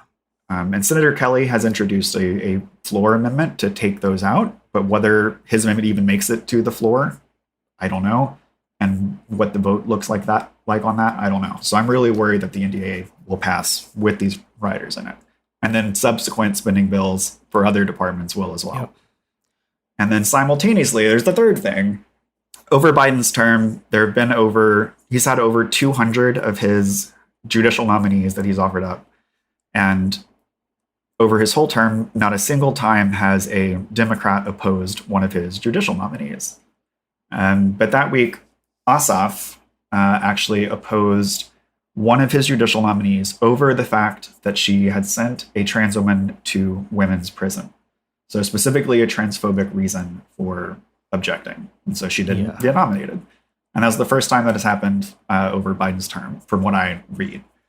And so there are just lots of these signals that kind of back me up in my feeling that the support that everyone has been pretending that the Democratic Party has for trans people. I mean, I read the regs, so I know better, but it is an illusion, right? And when it shatters, it's going to come apart really fast and people are going to be really surprised by it because our organizations have not been kind of educating people along the way. Yeah, we're gonna come back and talk more about this, and we're also going to come back very specifically to the trans women in women's prisons thing, because I really, truly do not think cis people understand how fucking bad that is. We're going to come back to that after these ads.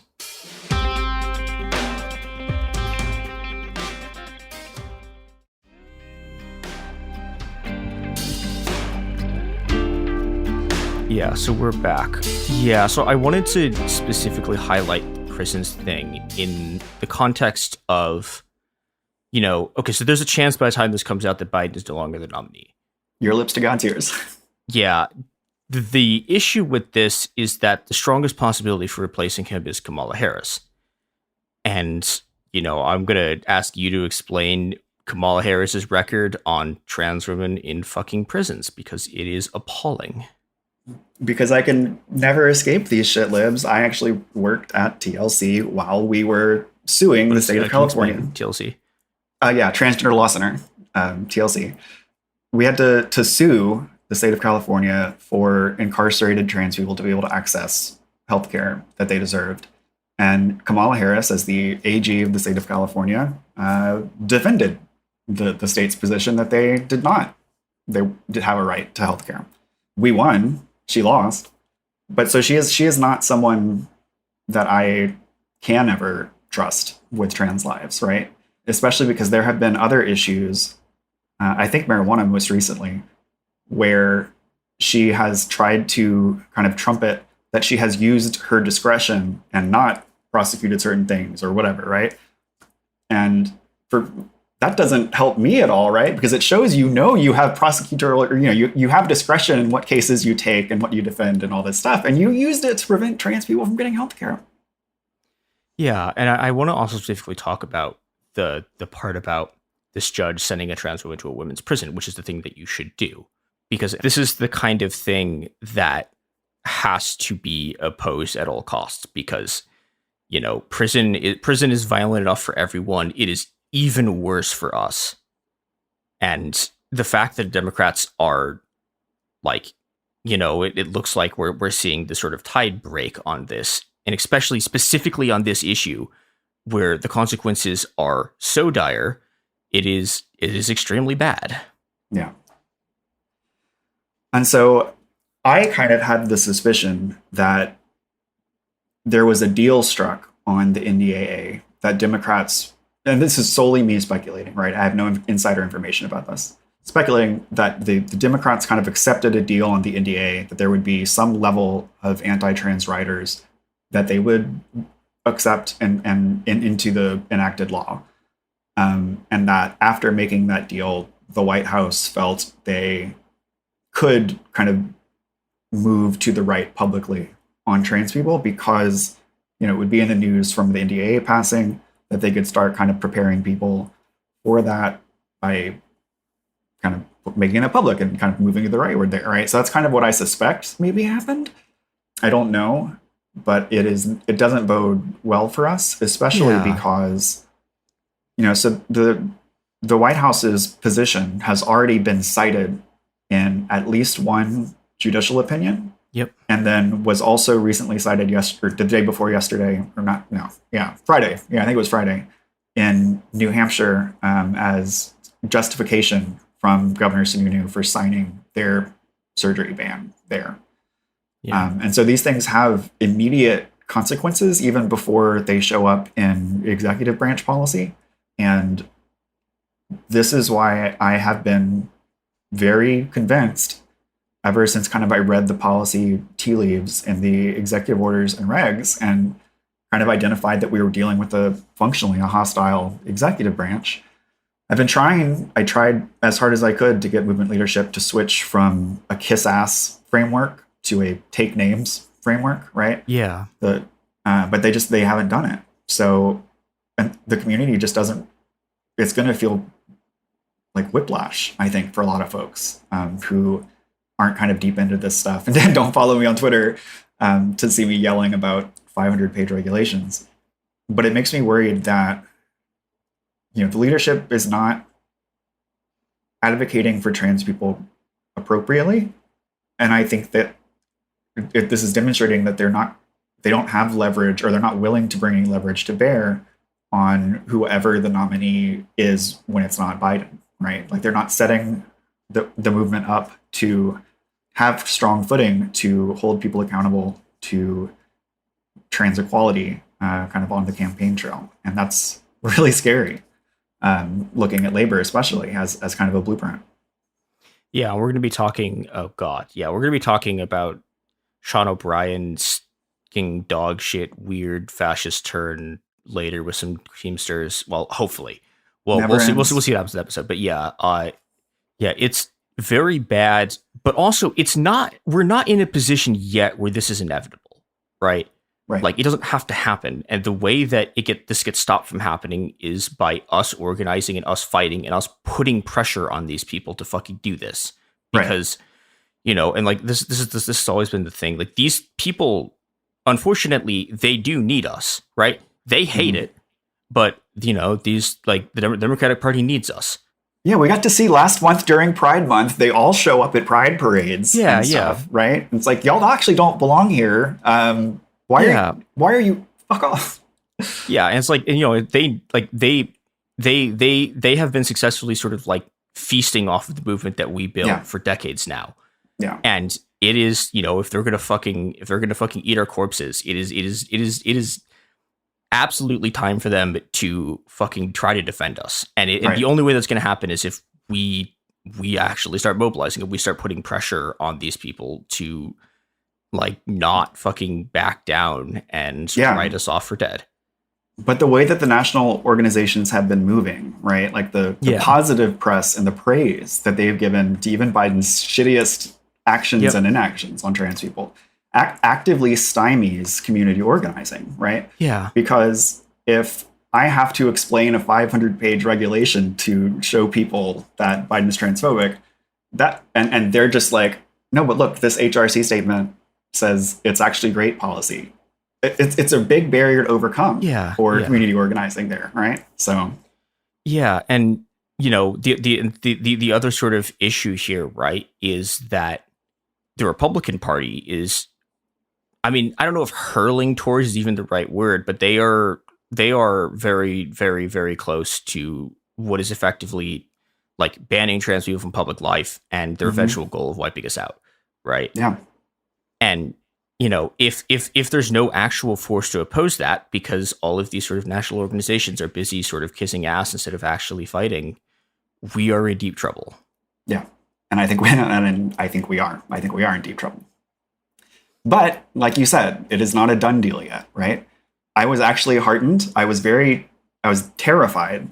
So Zoe Zephyr, the trans state representative from Montana, after the draft bad Title IX regulation came out, she organized an open letter from 14 out of 16 out trans and non-binary state electeds against it.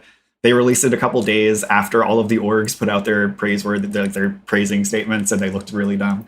So she actually organized another open letter of out trans and non-binary state legislators against this. It wasn't the full complement because it was over a weekend, really scrambly. But just like the Title IX one, Dana Carome and Sarah McBride did not sign it. Sure. Can you explain who that is, by the way, for the audience? Yeah. So Dana Carome is a trans state representative from Virginia, and then Sarah McBride is an out trans legislator from Biden's home state of Delaware. And the McBrides are actually family friends with the Bidens. And Joe Biden actually wrote the foreword to Sarah McBride's memoirs, autobiography, whatever you call it, right? But she's also a Zionist, and she is a kind of centrist, center-right Democrat who, you know, as I've talked to people, my understanding is that she didn't sign on to the Title IX letter because she has, you know, rising star in the Democratic Party aspirations. She's probably going to be the first trans congressperson soon. I hate it. And so I was extremely concerned that Sarah McBride, who, you know, because of those ties and because she's probably going to be in Congress soon, is the most kind of politically powerful trans person in the country. I was extremely worried that she was going to join the Biden administration on this. And so I aggro posted at her for several days, and thankfully she did condemn it and kind of demand bullying better. Works. Bully your legislators. Yeah, right. Go after them. I was seriously concerned about that because, you know, just the forces, this anti-trans dehumanization campaign is so powerful and so strong at this point that a lot of people are making the calculation that if they want to advance in politics, they gotta mulch us, you know? And I don't think highly enough of Sarah to have been confident that she wouldn't do that. Yeah, and I think that's also one of the really hard parts about this is like I don't know, as much as there is sort of intercommunity solidarity among trans people, you can't even trust your own people when they take power, right? Right. And, you know, this isn't to say, like, this is one of the rare times where, like, I think there are some legislators who do good stuff. Like, Zoe Zephyr has been doing great. But you have to keep the pressure on everyone, no matter who they are, no matter where they come from. You have to keep pressuring them because... I mean, that's my experience as an activist. Yeah. If you don't, we're gonna get left behind and left to die. Yeah. And so, like one of the ways that this has been so dismaying for me, right, is that trans people don't have any national organization that advocates for them full-throatedly, principledly, in a trans maximalist kind of unapologetic way, right? It's always all of the orgs, all the LGBTQ orgs and the trans-specific orgs, which is kind of what I'm getting to, all kind of take this very centrist tack, or they have over the last several years with Biden. They were all kind of a lot happier to be radical when Trump was president, but no longer, right? Yeah. And my main issue is, even if you are, you know, a rich DC strategist who runs these movement orgs, like, you know, they are, and you believe you believe that the balance between kind of strident principled advocacy and lobbying blazer tightened up moderated advocacy is way further in the moderated direction than I do. Even if you believe that, you still understand the need for some group with a voice to articulate the trans maximalist position, to articulate the standards by which, you know, politicians are going to be measured if they're going to be considered pro-trans. And what we have not seen is the trans-specific organizations, so specifically National Center for Transgender Equality, NCT, and Transgender Legal Education Defense Fund, TILDEF. They recently merged into Advocates for Trans Equality, which is abbreviated A4TE. Don't ask. Don't ask. But like, why let the let HRC do the centrist bullshit? Let them put out milquetoast statements. Let them praise politicians who don't fully support us, right?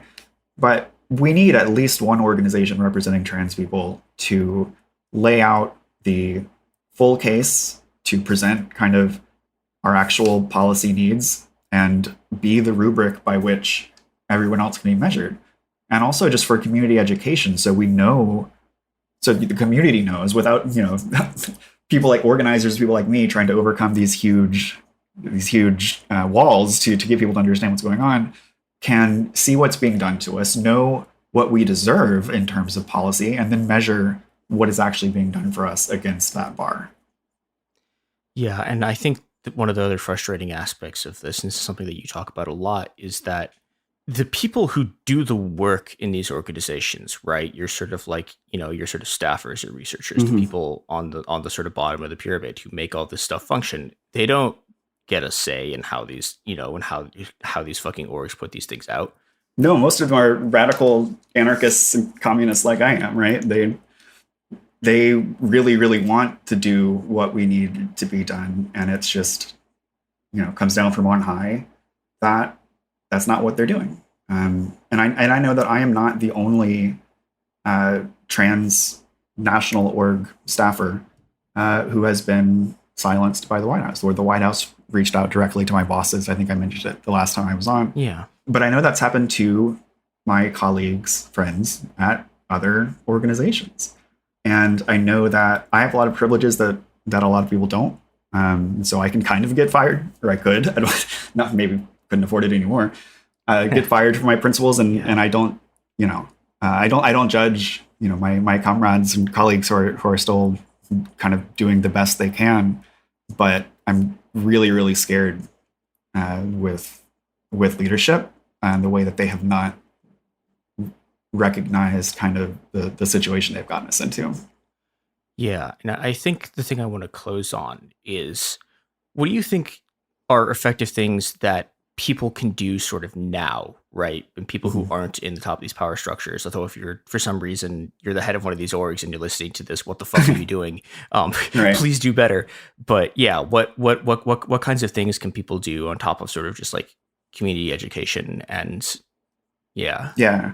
So, I mean, I think the real thing that, I mean, I've encouraged people to do this on Twitter as well, is if you see one of these national organizations fall short of 100% in advocating for trans people, if you see them equivocate about, you know, maybe banning surgery isn't that bad because it's not super common, or maybe it's okay not to demand that Biden, you know, explicitly say that he supports these components of our healthcare before calling him 100% pro-trans on healthcare. Yeah. That kind of stuff. If you see them fall short of that, don't trust them anymore. Don't donate to them anymore. Take that money, attention, time, and energy and turn it to mutual aid efforts, to local organizing efforts, to supporting trans people in red states. Campaign for Southern Equality just expanded their practical support program to be not just a subset of red states that they will help trans youth and families in, but all red states that are facing healthcare bans and similar anti-trans measures. Support that fund, right?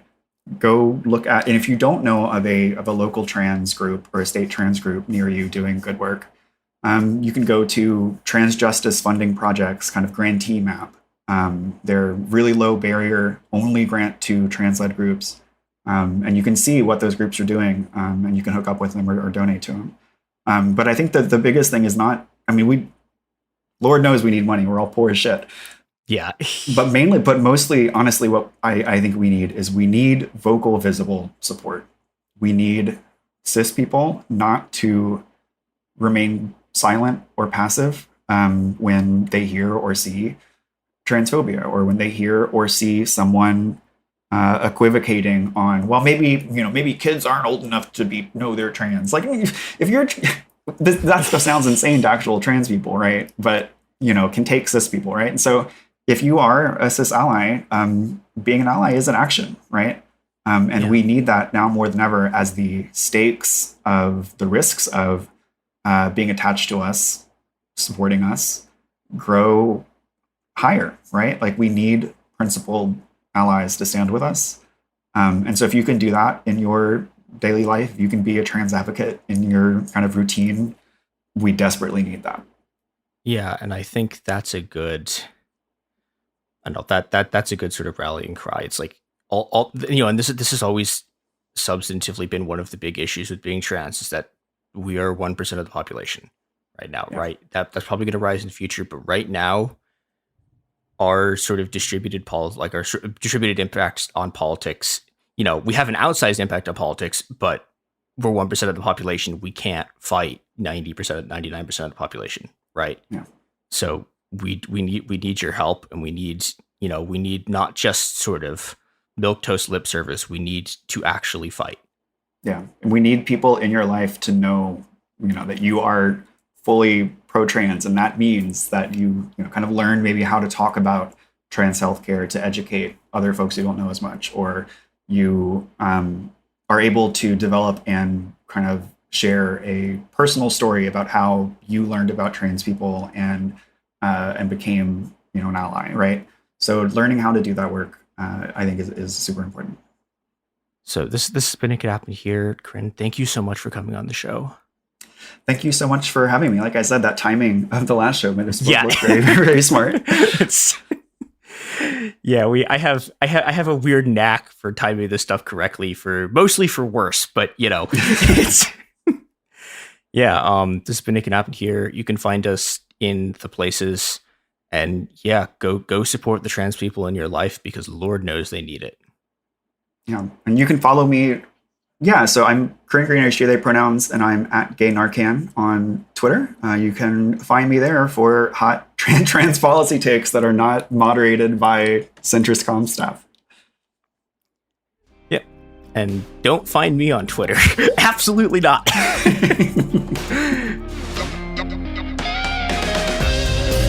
Hey, we'll be back Monday with more episodes every week from now until the heat death of the universe.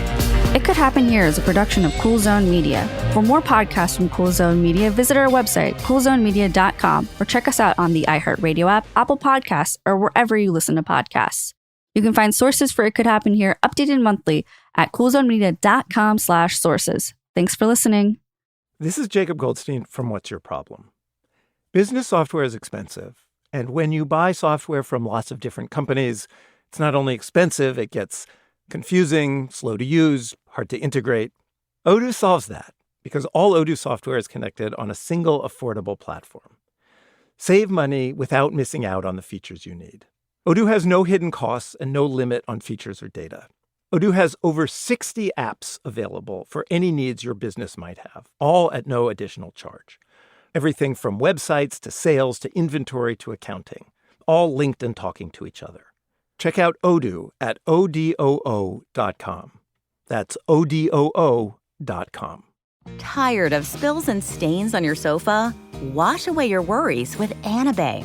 Anabay is the only machine-washable sofa inside and out, where designer quality meets budget-friendly prices. That's right, sofas start at just $699. Enjoy a no-risk experience with pet-friendly, stain-resistant, and changeable slipcovers made with performance fabric. Experience cloud-like comfort with high-resilience foam that's hypoallergenic and never needs fluffing. The sturdy steel frame ensures longevity, and the modular pieces can be rearranged anytime. Shop WashableSofas.com for up to 60% off site-wide, backed by a 30-day satisfaction guarantee. If you're not absolutely in love, send it back for a full refund. No return shipping or restocking fees. Every penny back. Upgrade now at WashableSofas.com. Offers are subject to change, and certain restrictions may apply. Discover a spectacular island destination with crystal blue seas, endless sunshine, and the cool Bahamian breeze. Baha Mar, located in Nassau, Bahamas, offers your choice of 3 luxury hotels: the richly refined Rosewood, the playfully hip SLS, and the stylishly modern Grand Hyatt. With over 45 restaurants, bars, and lounges, Baha Mar serves up delicious dining from world-renowned chefs like Daniel Boulud and Marcus Samuelson. Nightlife venues like the new John Batiste Jazz Club and the Caribbean's most luxurious casino. At Baha Mar, you'll find every pleasure under the sun and one-of-a-kind experiences for the entire family, like Baha Bay, our 15-acre lush tropical water park, interactive wildlife experiences, including our daily flamingo parade, world-class golf, tennis, spa, and so much more. Visit bahamar.com today and discover a vacation destination where memories are made for a lifetime. Baha Mar, life spectacular. This is an iHeart podcast. Guaranteed Human.